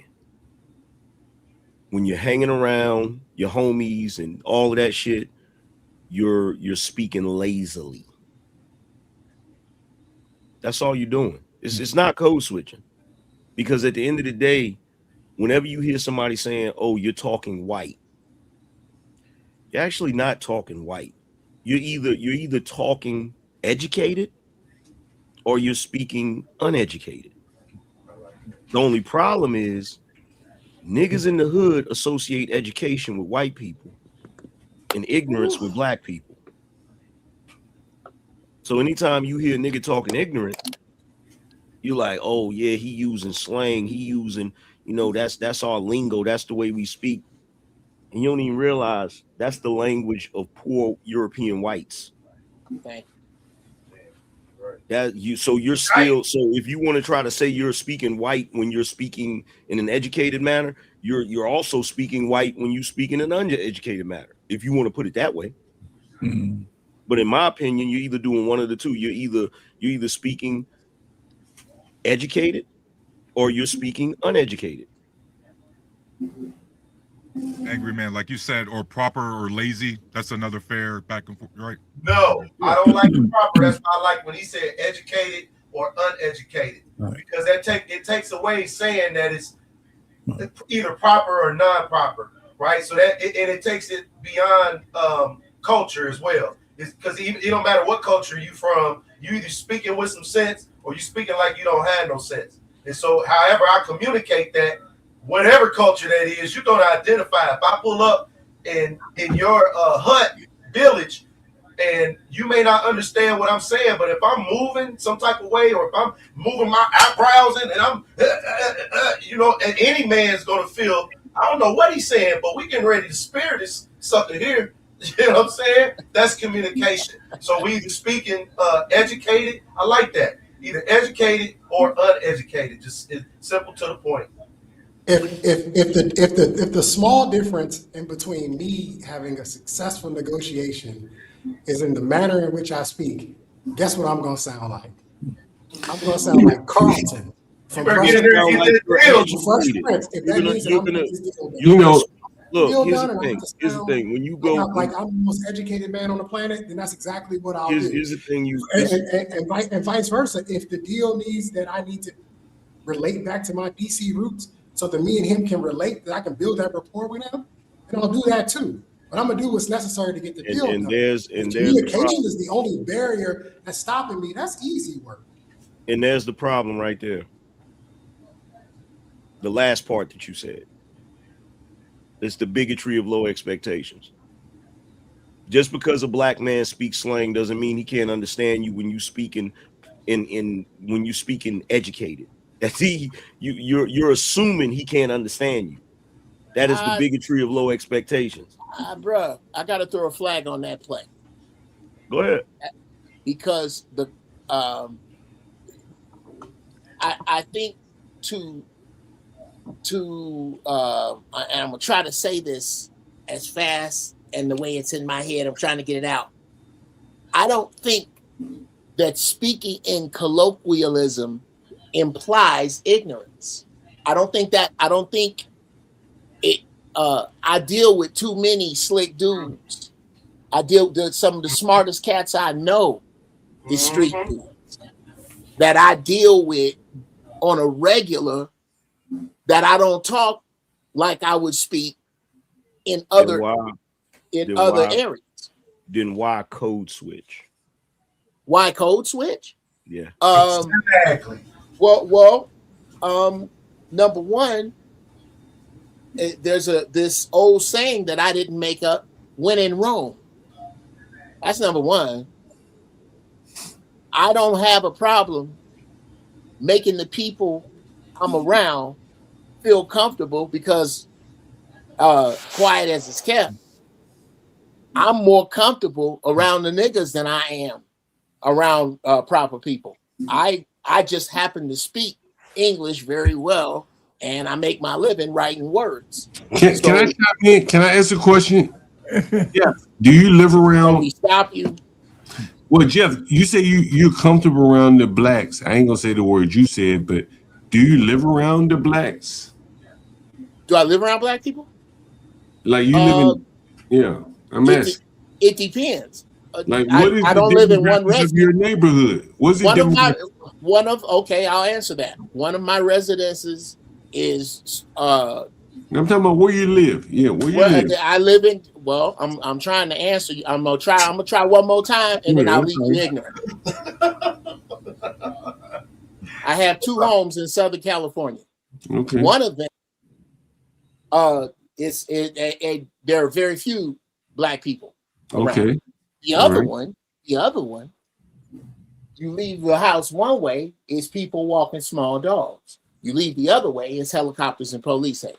Why is that? What is the demographics though of that neighborhood? What would you say is the percentage of blacks and whites? What's that? What would you say is the percentage of blacks and whites in each of those neighborhoods? Angry man. It doesn't John is matter. drunk, bro. Listen. Angry man, we hear you. I hear you, John is angry drunk. man. I don't. Go ahead, angry man. Go ahead, angry I don't man. know. Ask the question. Black man, can I respond to angry man? I've Go been ahead. I've been on numerous panels with John, and every single time that comes up, do you live around black people? Why is that relevant? Why the hell would a black person need to live around black people to understand black people if he's already black? Well, can I answer that? What I've been explaining to you is dumbass. Today, I hired some young black men that most people probably would never hire. I paid them, I don't know, $270 to shovel my snow. They had to compete with Hispanics, and I hired them nevertheless. I can show you pictures of them. It's on my Twitter if you like. Do you think this is the first time you told us this? Am I in Groundhog Day? I'm only interrupting you. I'm only interrupting you because you're repeating yourself. Hold on. You're repeating yourself. That's the only reason I'm interrupting. Come on, Jeff, give me a few minutes. I'm about to leave. First time we heard this. Hold on, Jeff, give me a few minutes. I'll let you talk. No, you're interrupting. I'm interrupting you. I'm being rude. I'm interrupting you because you're repeating yourself. You're repeating yourself. Well, I was about to say this, Jeff, and I won't. Is it new? Is it new? Yes. Okay. So earlier, I made the point, and all of the blacks up here on the panel, all the people up here on the panel said that they don't make any money from black people. Now I'm drawing it full circle to show that I would bet that most of the black people up here on the panel don't spend a lot of money with black people other than super chats and Venmo and Cash. You're absolutely right. We don't. Why do you interrupt me? Because I promise you I won't interrupt you. And so this, you can stop it. How would you know that? Damn, he keeps interrupting me. You know what, guys? It has been my pleasure, man. And I'll come back again where you don't have this like slightly homosexual like guy. Wow. This nigga's a homosexual. The problem for a second. Hold on for a second. Go back to him. Hold on for a second. No, that last shot was at me. Hold on for a second, because he threw a shot at me. So number one, John Gold, because I know you're still watching. You are by far one of the most ass ignorant niggas I've ever met in my damn life. Ever. You think that you're supposed to get a goddamn cookie because you paid some black boys to shovel your damn snow. For most of us, that's just some normal shit. You may have paid somebody black to do this. You may have paid somebody Latin to do this. Nobody's keeping score but your black ass. And what I find interesting is it's always a super dark-skinned nigga like you that seems to hate black people more than anybody on the damn planet. Talking about how much money do y'all spend with black people? Nigga, are you serious? Do you live around black people? I got a neighbor that's a black man. I got a few neighbors that's black. I got one neighbor across the street that drives the same damn car that I drive. Guess what, John Galt? We're not in 1950, nigga. Hey, chill out, angry man. You starting to sound like the white folk talking about. I got a couple black. Who the hell is this nigga you feel the need to entertain? No, I had to say it that way because he always makes the assumption that black folk on YouTube that got a little bit of money lives around nothing but white people. Hey, okay, as if black people don't have no money. Jeff, I paid $275, Jeff. Now he with the Mexican. Now, are we just gonna high hurdle the last thing if we're willing to high hurdle the last thing he said? Go ahead and defend yourself, man. I don't think you have to. Yes, let's high hurdle. Uncle. Yeah, let's high hurdle. Yeah, bro, high hurdle that, man. High hurdle that, man. It ain't worth it, bro. I want to make no rocket fuel, bro. We talking about Okay, creator. I would never be insulted. I would never be insulted by a dude calling me a homosexual that drank Steel Reserve, Miller High Life, or any of that other bullshit. That shit lame as fuck. I'm not insulted by it. I'm not insulted by it. What is odd is that angry man said, dude took a shot at me, let me respond. This nigga ran out and left a grenade. And you niggas unanimously. Okay. Okay, I'm that aside.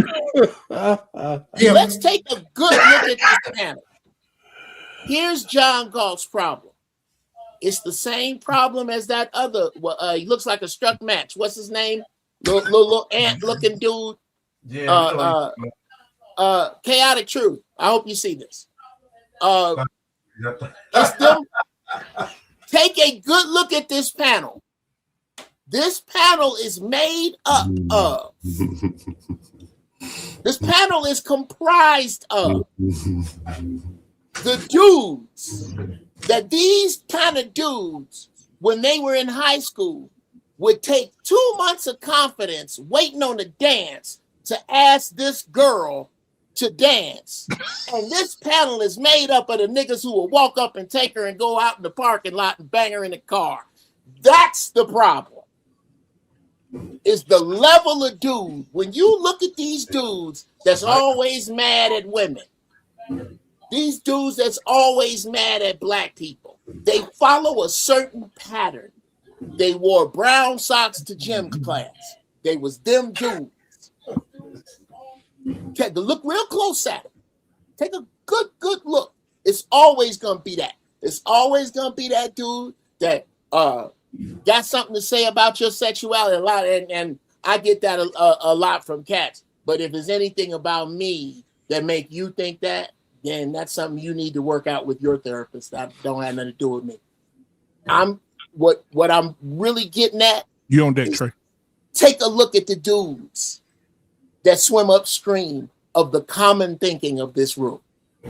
Take a good look at it. All right, Trey, go ahead, Trey. Anytime a man makes a homosexual comment or an insult, it's a low IQ response. It's nothing. He has nothing else left in the tank. So that's literally the last thing he's got. But I do want to make the point that this guy John, it's my first time dealing with him, so I've never dealt with him before. But this is a perfect example of how I would code switch. Let's just hypothetically say he wanted to wrap up his real estate and put it up for sale. There's no need to have an intellectual, educated conversation with him. It's not necessary to get the negotiation done. I can bring him a bottle of liquor and some cigarettes, and we can probably hash it out. That's the difference. That's what I'm saying. Like this whole code switching thing, in most cases, is just an ability to adapt to the surrounding, to be able to get whatever you need to get done to accomplish the mission, to accomplish the goal. And for this particular case, he is exactly what I'm talking about. I cannot have the same conversation I would versus if I was trying to buy an apartment building from an established, realtor or real estate investor who owns multiple apartments and carries himself in a much different manner. Who wouldn't be able to handle Trump. Trey, that's the difference. Trey, here's the thing, bro. I disagree, and I'm gonna tell you why I disagree. Okay, angry man, let's go. Because of the fact that you quite possibly can pass the paper bag test. You need to make sure you talk to John Galt as an educated man so that you can confirm for him his mythical inferiority complex that he's dealing with. Because to do anything else would confuse him. Okay?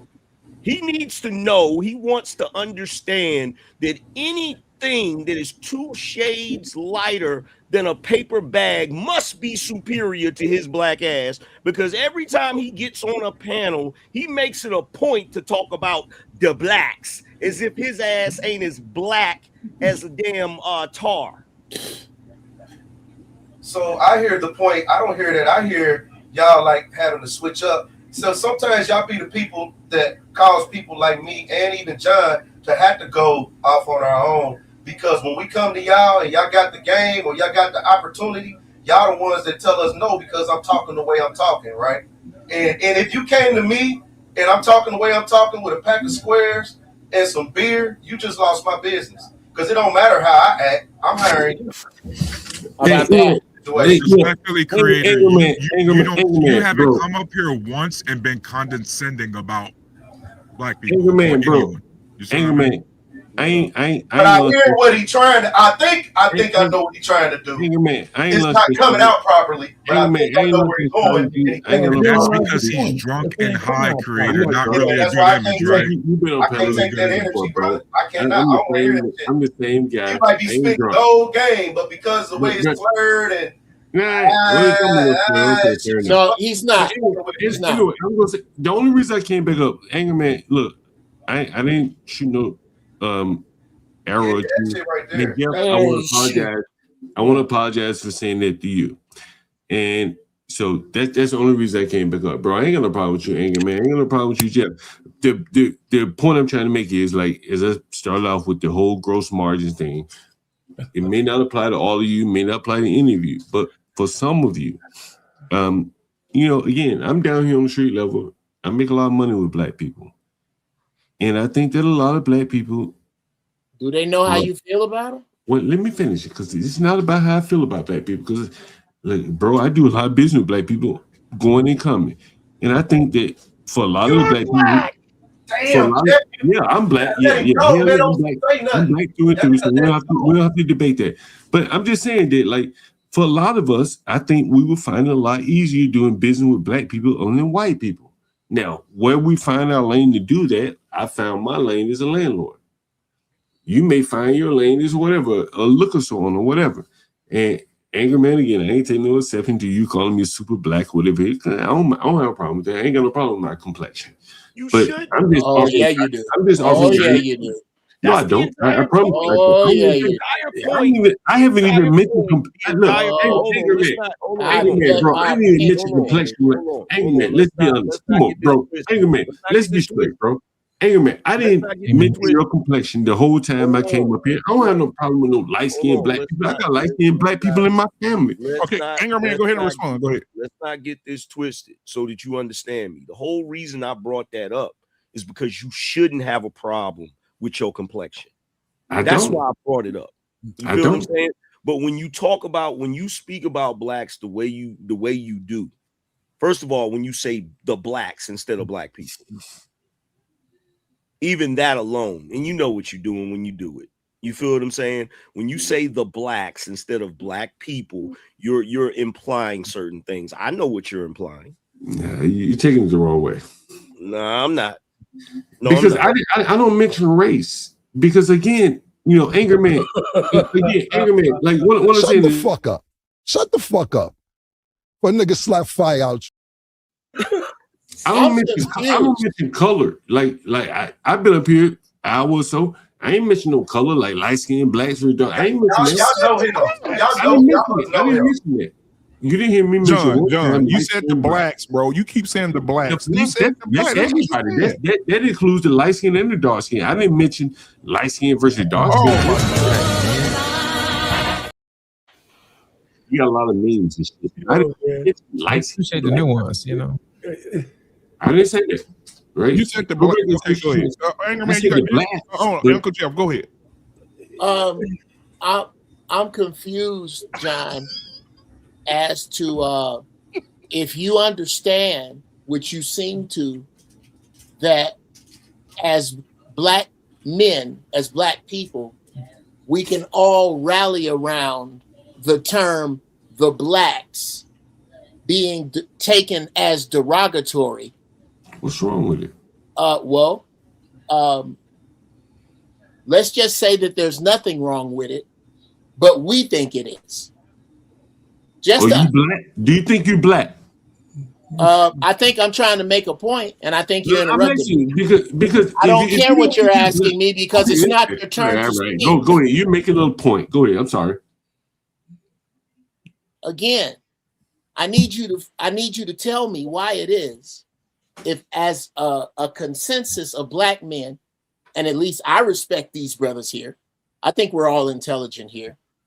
If we can all come to an agreement that the blacks as a term is derogatory, well, I need you to A, tell us why it is that you insist upon insist upon, premeditate, know you finna say that shit before you say it. Do that with us. And B, could you frame it in the warm, wonderful, positive way you mean other than black people? Go. Just tell me what you would like me to say, and I'll use that word. Respectfully, let me get in here real quick. I'll tell you what it is, man. Just tell me what you would like me to say, and I'll never use the word blacks again. I use the word you like. I'm gonna let you know what it is, all right? When you say that, you're speaking in third person. And it's like you're disincluding. Fair enough. It's like you're disincluding yourself from us, talking about us at the same time. I got you. Look different when you get pulled over. Hey, you know what? Hey, I like your answer. I think that's legitimate. But I always say, I am that nigga. I'm black as hell. Well, I'm black as hell. I sincerely hope. I get included. Are you out of your fucking mind? Are you crazy?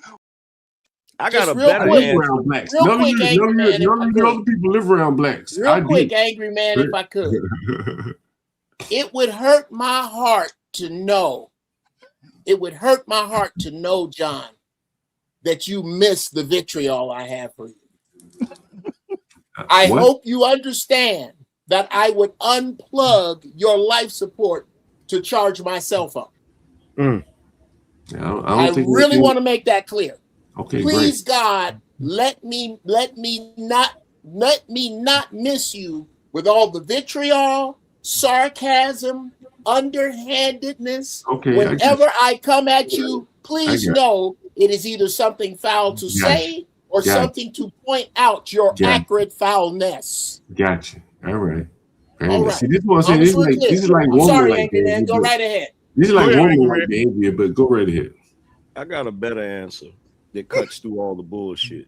The reason why you saying the blacks is problematic is because that's some white people shit, bro. How about it? Let's cut it out. Let's cut it out. That's what white people, the first time you ever heard that, you heard it from somebody white. So let's cut that goofy shit out, bro. We know the culture. Everybody up here's from the culture. We understand all of this shit. Let's stop playing these goofy ass games and acting like we don't know that that's what. Angry man, don't I get a little slack because I'm the only one? Angry man, don't I get a little slack because I'm the only one that lives and make money and spend money? No, absolutely not. No.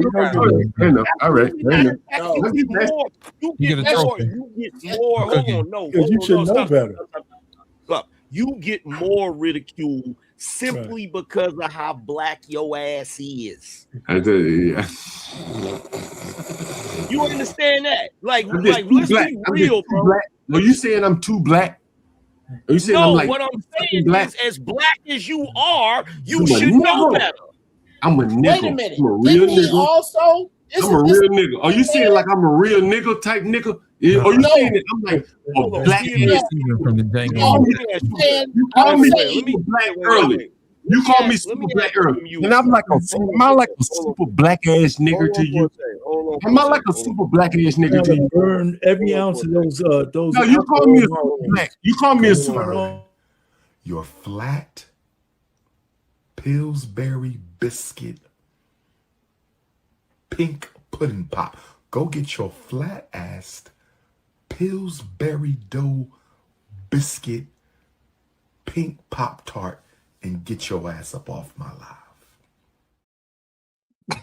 If you want me to leave, I ain't no problem. But if you want me to leave, I ain't no problem. Man. You just tell me, hey, John, you can leave. You want me to leave? You want me to leave? Hey, no. Let my man. You want me to leave, my man? You just put it. Check this out. You want me to leave? Check this out. No, Angry Man got to respond to you. I'm trying to get you to be quiet so Angry Man can respond to you. Because you just hit Tariq Nasheed, whoever the hell it was. John Go. You have me mistaken. I think you may mistake me for being a light-skinned nigga with a family full of light-skinned niggas. Because no, I've never said the word light-skinned the whole time. I got plenty of family members. I got plenty of family members that's just as dark, if not darker than you, and they full of shit too. You bringing up complexion, bro. I never mentioned complexion the whole time I've been here. Why do you keep bringing up complexion? Why do you keep I need to bring it up. I need you to answer this. Why do you keep bringing up my complexion? But I never mentioned your complexion. One time, you called me on super black ass nigga. I never. You can bring it up call all me a you want. super black. No, bro, you call me a super black nigga. I never even mentioned complexion. One time on this panel, you Why are call you me insulted? super black, I and I sure don't did. even Why consider are you myself offended? super black. Hold Why on, are you Angry Man. offended? Hold on, I ain't offended, but I'm Why just are curious you to know offended? why would I'm not offended. I don't even consider myself super black. My children's mother is super black because she's African, but I'm just wondering, like, and I don't have a problem with it. Again, my lady is African from Ghana. She's super black, the one that you might call super black. But why did you feel the need to bring up complexion? I didn't bring up complexion. I didn't say anything about light skin, dark skin, nothing.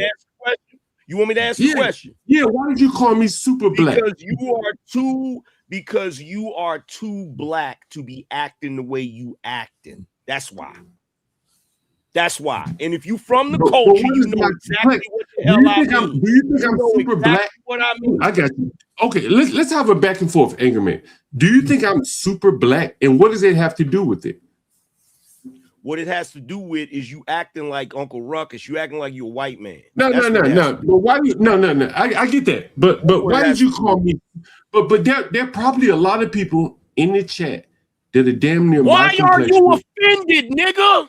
No, I'm asking you the question. I'm not offended because I love my complexion. Why are you offended? My woman is darker than me, so you know I ain't. Why are you offended? My woman is darker than me, so you know I ain't offended. Why are you offended? Because I'm you're not offended. obviously triggered right now. No, I'm not triggered, but I'm just wondering, why would you call me super black? That's just interesting to me because I didn't mention complexion at all. I didn't mention anyone. Am I super black to you? Okay, that's fine. I just wanted to hear you say it. I don't have a problem with it. I love it. Hey man, it's never been a problem for me. Women have never said, "Hey man, I have a problem with you, John, that has nothing to do with your complexion. I don't have a problem with you having a problem with me because as long as I have a problem with you that has nothing to do with your complexion. No, hold on. Don't be a lot angry man here. I'm not. I'll wait my turn. I'll wait my turn. Look, I didn't mention. Right. I didn't mention everybody you have a problem with your blackness. I didn't. No. You the one that you're the only one that mentioned. You're the only one that mentioned complexion up here. You do know that. You've been saying the blacks all night. You've been but saying I didn't the mention blacks light all skin night. versus dark. I didn't mention light skin versus dark skin. You call me a super black, and I'm wondering where that came from. As long as you were talking about and black you said people, I'm super black. That's fine. It was fine. Look, I live around blacks. I live around blacks. I rent with blacks. So what's all of the a sudden problem? you offended? I ain't got no problem. I'm just curious to why you call me super black. So John, let Angry Man finish first because it's y'all talking over each other. Y'all talking over each other and people can't hear you. So let Angry Man finish. Let Angry Man finish, and then John, you can come back and respond after Angry Man finish. Go ahead, Angry Man. Or we could change the conversation. Yeah, we can do that too, Arpane. But right now we're gonna let them finish up first. Let these guys hash it out, then we move on. Go ahead, Angry Man. And whoever said change the conversation, you ain't gonna bail him out. Because here's the reality. Right. The reality is, I got an uncle right now. My father's brother is darker than John Galt, Fruit of Islam. I'm former Fruit of Islam. And I got a problem when I see a black man sitting here. He can talk about the blacks all day long when he's disassociating himself from the blacks. But the moment I put the blackness on him, now he's offended. How about that? Now he's offended because I didn't say nothing was wrong with your blackness. I said what's wrong with you is you too damn black to be acting like that. All right, that was clear. I'll be trying to hate on that nigga, man. Shit. All right, now John, you want to respond? Sometimes, though. Yeah, is the uncle that you speak of that's darker than me? Do you call him super black to his face? Absolutely. Okay. Same way he called me a yellow ass nigga to my face. I didn't call you a yellow ass nigga. I didn't call that. I don't do that. Well, it wouldn't hurt my feelings. I wouldn't do that, bro, because I got yellow ass people, as you would say. But I don't do that, bro. What are we talking about, man? You understand? Y'all niggas done hugged it out. Let's move on. Hold on, before I go, Anger Man, before I go, man, bro. I didn't call any name, I ain't catch any aspersion. I ain't catch any aspersion. I don't have a problem with you. Understand? I didn't say anything about you. I didn't say anything about you. And that gay reference that I said, it was directed to Jeff, and I apologize for that. I shouldn't have said that. Oh, my bad. I thought you were talking to me. No, I wasn't there, bro. But you know, Jeff, you next. You can respond. but I don't do the whole black thing. I deal with blacks of all complexions. I rent to them. You know what I mean? And they're all complexions. The young black men that I hired to shovel my snow, and the reason why I point that out because I chose them over Hispanics. Bro, don't hire no more blacks. Cause it like I'm like, look, I don't want you to don't hire me to be. I know that, like, bro, look, good. Because if the only time, like, you know, I get it, but I don't want you to shove it in my face every time you give me. But I'm not shoving. But see, bro, trust me, I'm not shoving in anybody's face. Right. What I'm trying to say is, and I know I'm probably a little bit abrasive, is that this is the black ecosystem that all of us can contribute to push it forward. That young black man that I heard, and you can listen to it on my channel if you're interested. He was 18 years old, young DC man. Most people would not have hired him because they don't trust young blacks. Do you think that's the first time? Let me finish, Jeff. This is a very important question that I have to ask right now. Sure. Do you think this is the first time that you have said that to us on this night? Yeah, I've never said it here. Yes. I've never been on this panel. I'm gonna say this as we starting to get to the end of this thing because John. Nigga. I'm gonna ask this question and we're gonna go around and John, you be the last one. Is it time we retire the phrase acting white altogether? Yes, please do. I can't say that, Marvelous. I ain't ready to say that. Go ahead, Creative. We'll start with you first, then Trey, then Uncle Jeff, Warpaint, and so on and so forth. Go ahead, because to a degree, like I said, when he said speaking educated, then we can now identify. Again, that's when we talking proper. Acting white, you trying to tell somebody what's proper and what ain't. You get what I'm saying? Now you putting white patriarchy over everything, and who set that standard? Now, when we say educated, that means whether you have a degree or not, you should be able to communicate with me in an educated manner, in the manner that we all educated can understand. So whether you went and got a degree, right, or you don't have a degree, I should comprehend what it is that you're speaking properly on any level, whether I'm on the bottom or the top. So that's what allows, I think what Galt was even trying to say, I don't think he got to it, but I think more so he was trying to say that, listen, I spend with my people, I practice interdependency, right? We got a bunch of independent people that's going to come together and we're going to practice the economics that our brothers was talking about. I can't forget his name, Dr. Claude Anderson, right? So he's talking about this, and it took a whole bunch of years. I think that was like 40 years ago, and he's been preaching that sermon ever since, but it's still not sticking like glue. So he's saying, hey, I took advantage of spending with black people, and we need to be in our communities and spending with us. And then this kind of that train gets to chug a lugging to where now we set the standard on how we communicate with each other. And that don't mean low level of business or lower morale or any of that. Hood don't mean the suckiest of all suckiness. I don't know why you equate hood with suckiness of all suckiness. That is not what it is. Sucky people come in all forms, facets, and financial statuses. But people that got good morale, right, have good intention, that's what you should identify, and that's what you should invest your energy into, because it will absolutely flourish. That's why a lot of the kids that have to minimize their intelligence, because those of us that are quote unquote intelligent haven't identified them and poured into them, right? Now they're around all the ignorant, you know what I'm saying? And we haven't poured into them. So they don't have really nowhere to reach out to. And therefore they have to conform to or capitulate, quote unquote, to proximity to damn near survive. But yeah, no, that white way of doing things, or you just really trying to act white. And yeah, that is a thing. You should act professional. I believe in acting professional. Absolutely. I believe in being educated. You absolutely should be educated, and you should have a spirit about yourself. That don't necessarily have to be God, but there should be a level of morale that I can judge and that I can see if I want to proceed with you, right? Those are the things that I look at in people, politicians, and everybody else, from granny to the kids, right? And I'm not holding nobody past that, including myself. So I think if we all did that, that'd be cool. Lastly, we're not sharing enough. That's what these panels on here should be for, us sharing, right? How Angry Man does what he does and do what he do. Now I know he shared that with his people. You get what I'm saying? And probably a lot of us are not looking at those portions. And then Trey spoke on something.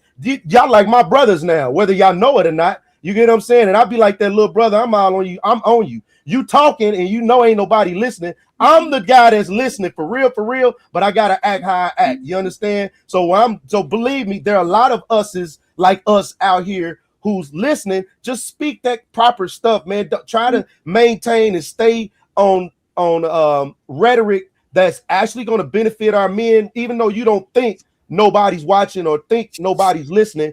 We need that library. We need those books in that library anyway. So I'm gonna applaud that, and we stay true to that right there. My bad if I went too long. Everybody get one. Yeah, everybody gonna get one. Everybody get what? I'm gonna be 45 seconds. Go ahead. I'm gonna be real quick. Look, Pause. if talking white means that that they're superior to us, then it needs to be retired.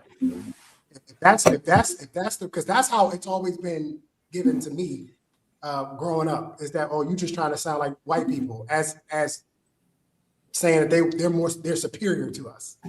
And if that's the case, then yes, the whole thing needs to be retired. I think we have a communication issue, and I think that sometimes adapting to your atmosphere, adapting to your audience is demonized somehow. And I think most people know that you have to placate to the audience that's standing in front of you, especially if there's something you're trying to get out of them. Now, if you're just having, BS conversation, hanging, cool around a cooler talk, that's different. But in a place of business, in a professional setting, something like that, you're going to have a certain type of vernacular to get what you need out of it. And some people agree with that, some people don't. But I have no problems retiring it, because I won't say that speaking white or acting white, that to me just sounds like, oh, okay, they're superior to us and this is the way you're supposed to act. And I don't necessarily agree with that, because I watch white folk every day where I live at, and they act a complete and total ass every day. I see it all the time. All right, R-Pain, very quickly, go ahead and get yours out, Uncle Jeff. Everybody just go real quickly so we can get up out of here. Go ahead, R-Pain. Yeah, I ain't say much tonight because it was good listening to you guys argue back and forth. But talking about acting white, I think we had an opportunity lost when Corey Holcomb and Anton Daniels couldn't have a real conversation. Because talking about being on the two sides of the track, that could have been a good conversation from one who identifies with the hood, and everybody thinks Anton identifies as a white man. And the conversation they could have had could have been interesting.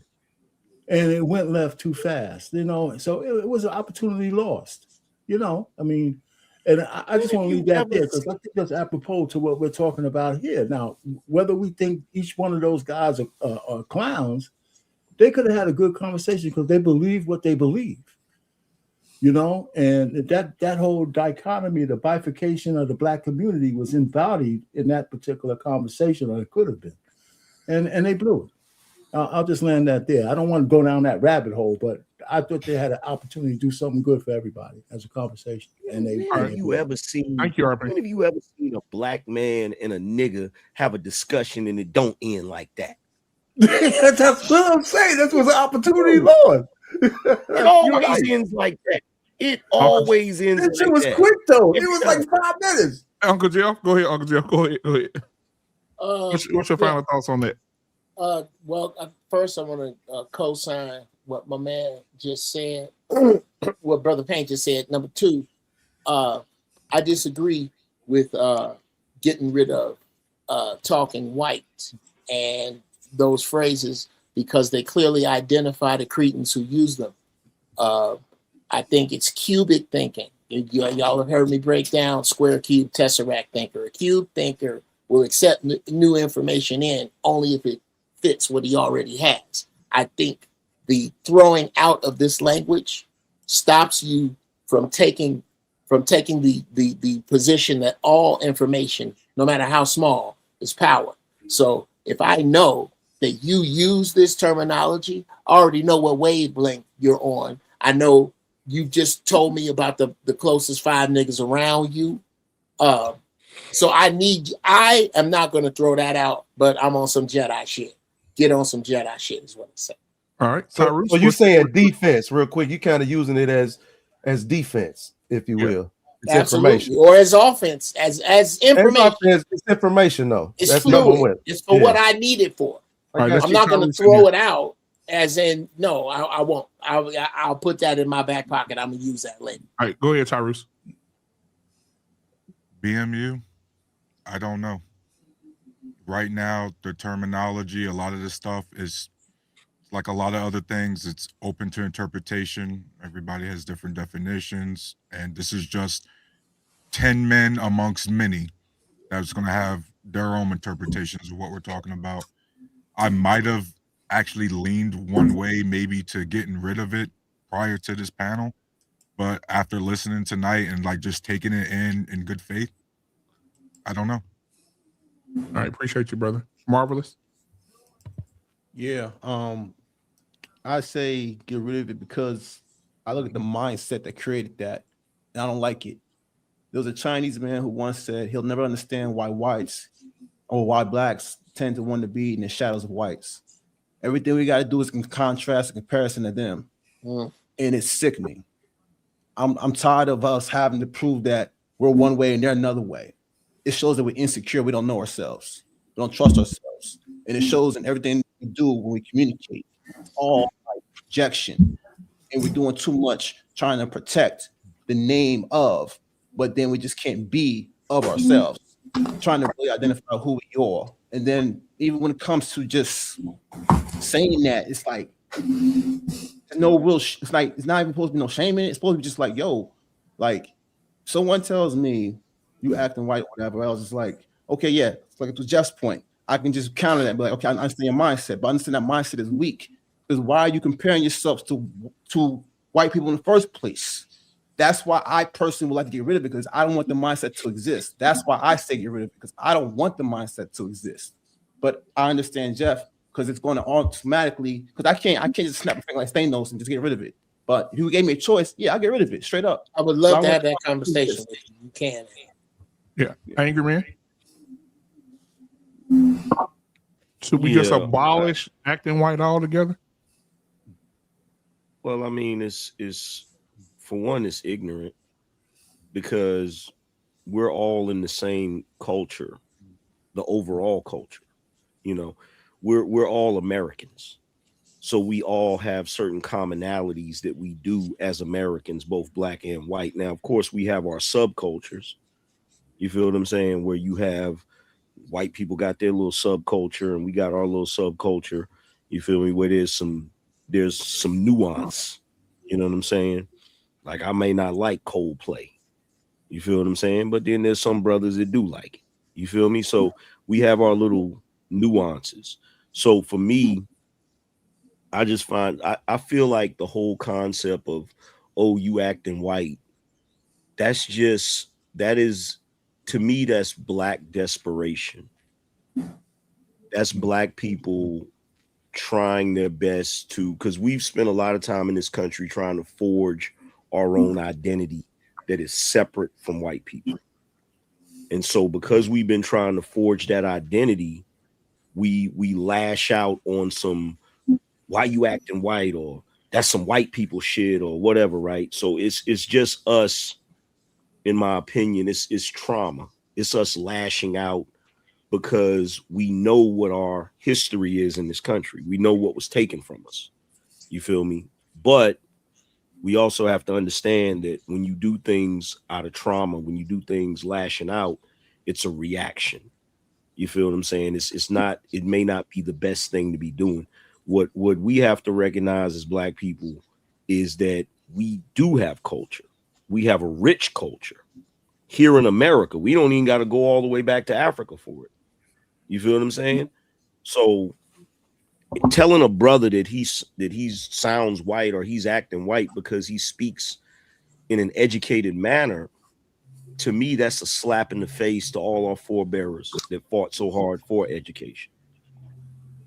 You feel me? Because let's be real, we have a lot of black folk all throughout history in this country that were extremely educated, that were extremely articulate.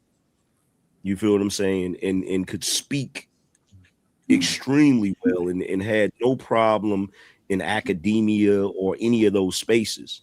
So to me, saying somebody sounds white, that's insulting to people. Like, look at all the people we have. Look at the James Baldwins. Look at the Thomas Souls. Look at all of the brothers we have that are extremely articulate. They don't have to speak slang. They don't want to. You know what I'm saying? And we still understand what they're saying. I think the other part of it, and I'll close with this, I think the other part of it is that we also engage in the bigotry of low expectations. Because just because brothers in the hood speak with slang and do all of that, it doesn't mean we don't understand when a brother is speaking more articulately. We understand that too. You feel me? And that's why I said I'm not gonna code with. I'm gonna talk to brothers the way I normally talk, the way I talk to anybody. And if I say a word a brother don't understand, I'm gonna tell his ass to look it up. Like, real shit. Like, we gotta stop expecting brothers to be down here. You feel what I'm saying? They can understand. They ain't got no problem understanding. All right, John. Very briefly, if you can, sir. Should we get rid of acting white altogether? Saying that phrase. What do you think? I think the only way to get rid of it is they have to deal with their own people where they can speak in their colloquial language that's comfortable. Again, I talk to black people on the level that they're comfortable with. And it's not all that proper language. And I deal with regular black people. And when I deal with these regular black people on a regular level, they're not speaking the King's English. Now, maybe they go in their job and do that. But when they come and deal with me, they say, I'm so happy you're a black man. And I just want to speak regular to you. And I think that for me, I'm telling you, I got it on my channel, so you don't have to take my word for it. And so I think for many black people, they live almost like two lives. They go to work, yes, sir, no, sir, speak proper English and language, no double negatives and all those things. And then when they come back in the hood, what up, mine now? And I ain't done nothing yet, and it get back to the normal black lingo. And I think that's what they're most comfortable with. The smarter ones are able to go up in the white man world and then come back in the black world and code switch. But for most of them, I don't think they're comfortable doing that. And I think that if we could build an ecosystem for them to speak their language, their comfortable language, I think it'd be best off. All right. How much appreciate that. We got 3 minutes. Hold on. We get them next week. 3 shit. Don't ask him nothing. Lost in translation. We got 3 minutes left, bro. What are your thoughts? And I'll give mine. I'll read these super chats and we'll be out of here. All right, I'm gonna wrap this up. Thousands of years ago, navigators used the stars as a method to track where they are. Okay, and I think that we should get rid of the notion that we're talking white. I think all of us are brilliant in our own way, just like those stars. If the pole star didn't shine as bright as it did because it felt like it was being outshined by the Big Dipper, then those navigators wouldn't have a way to navigate and find their ways across the ocean. So I think that there's always room enough for all of us to shine as brightly as possible to let everybody know that we're just as brilliant. What would the universe look like if all the stars didn't shine in concert? I think if God had the eternal wisdom to make sure that the stars shine bright, then I don't think that we should step away from being our creator as dimming our light as well. So I think that we should get rid of that. And I think we all should shine just as bright as those stars, just like God intended us to be. All right, I appreciate it. Hey, listen, man, I want to thank everybody. Angry Man, Tyrus, our pain creator, man, marvelous opinion. John Gold, everybody that came tonight, Philosophical, man, thank you so much for coming in tonight and giving your word as well, man. Uncle Jeff, everybody that came to contribute to the channel. I appreciate it. We're here every Tuesday. Next week, we're talking colorism. So y'all share your shit. Y'all already got into it tonight. But colorism. But colorism next week. I'm here every Tuesday. The link will be in the chat if you guys want to pull up every Tuesday, 8 p.m. Central Standard Time, right here on the Black Men Unfiltered Network. I want to get these super chats out real quick. Give me just a second. We got where did I stop it? Anton, okay. We got he said associating speaking proper English with colonizers and ass backwards theory. You have blacks that have been code switching before term existed. Mr. Bennett said, respect to all you brothers, 999. Appreciate that. Prince Antoine said, code switch is not acting like the colonizers. It's knowing how to adapt to your surroundings and environment with no hesitation. And he came back again with a $10 super chat and said, being in the military, we have our own variation of English language that 99% you will never understand.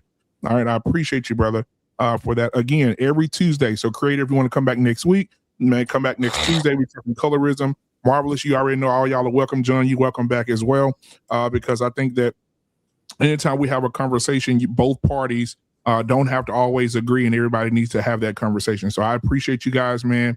It's been real, and we about to be about this thing, man. Appreciate y'all. We see y'all. Oh, we got another one. Prince Antoine said, colonizers are not standard barriers. I didn't even see that. My bad. Standard bearers. Yeah, they don't bear the standards. Mm-hmm. And Prince said, Anton said, get this train back on the tracks. And then we got Jamie. Thank you, Jamie. 6072 with the $10 super chat, man. I appreciate you, sweetheart. All right, y'all have a great night, man. We are out of here. Hold on, brother, real quick before they go. Now, look, y'all, I'm trying to build. Y'all don't act like you suckers ain't seen me. So if you could go to @Apex Archetype and subscribe. I think I got like 2 subscribers. I'm trying to get it to at least 3. So I think with I can get it. Absolutely. Like, you know what I'm saying? We can divide it up into quarters, however we need to make it happen. and look, and come back next Tuesday, man, and we'll promote your show, bro, because we all about helping our brothers. So if you want to come back next Tuesday, I don't have no show. I'm just trying to build, and we have this conversation more so than anything. And, I can direct my people to these conversations that we having, right? So that when I'm having these conversations, the proof is the conversation that I'm already having with people. You know what I'm saying? You can't, it's hard. You can't challenge me when we already having these debates with other grown ass men. You understand? So that's what my head is. Come back next Tuesday, bro. Anything you want to promote, man. Anybody up here on the panel want to promote? We're gonna talk colorism because Tyrese, look at me and look at Tyrese. We got to have this conversation. All right, man. We'll see y'all next week. We out. Peace.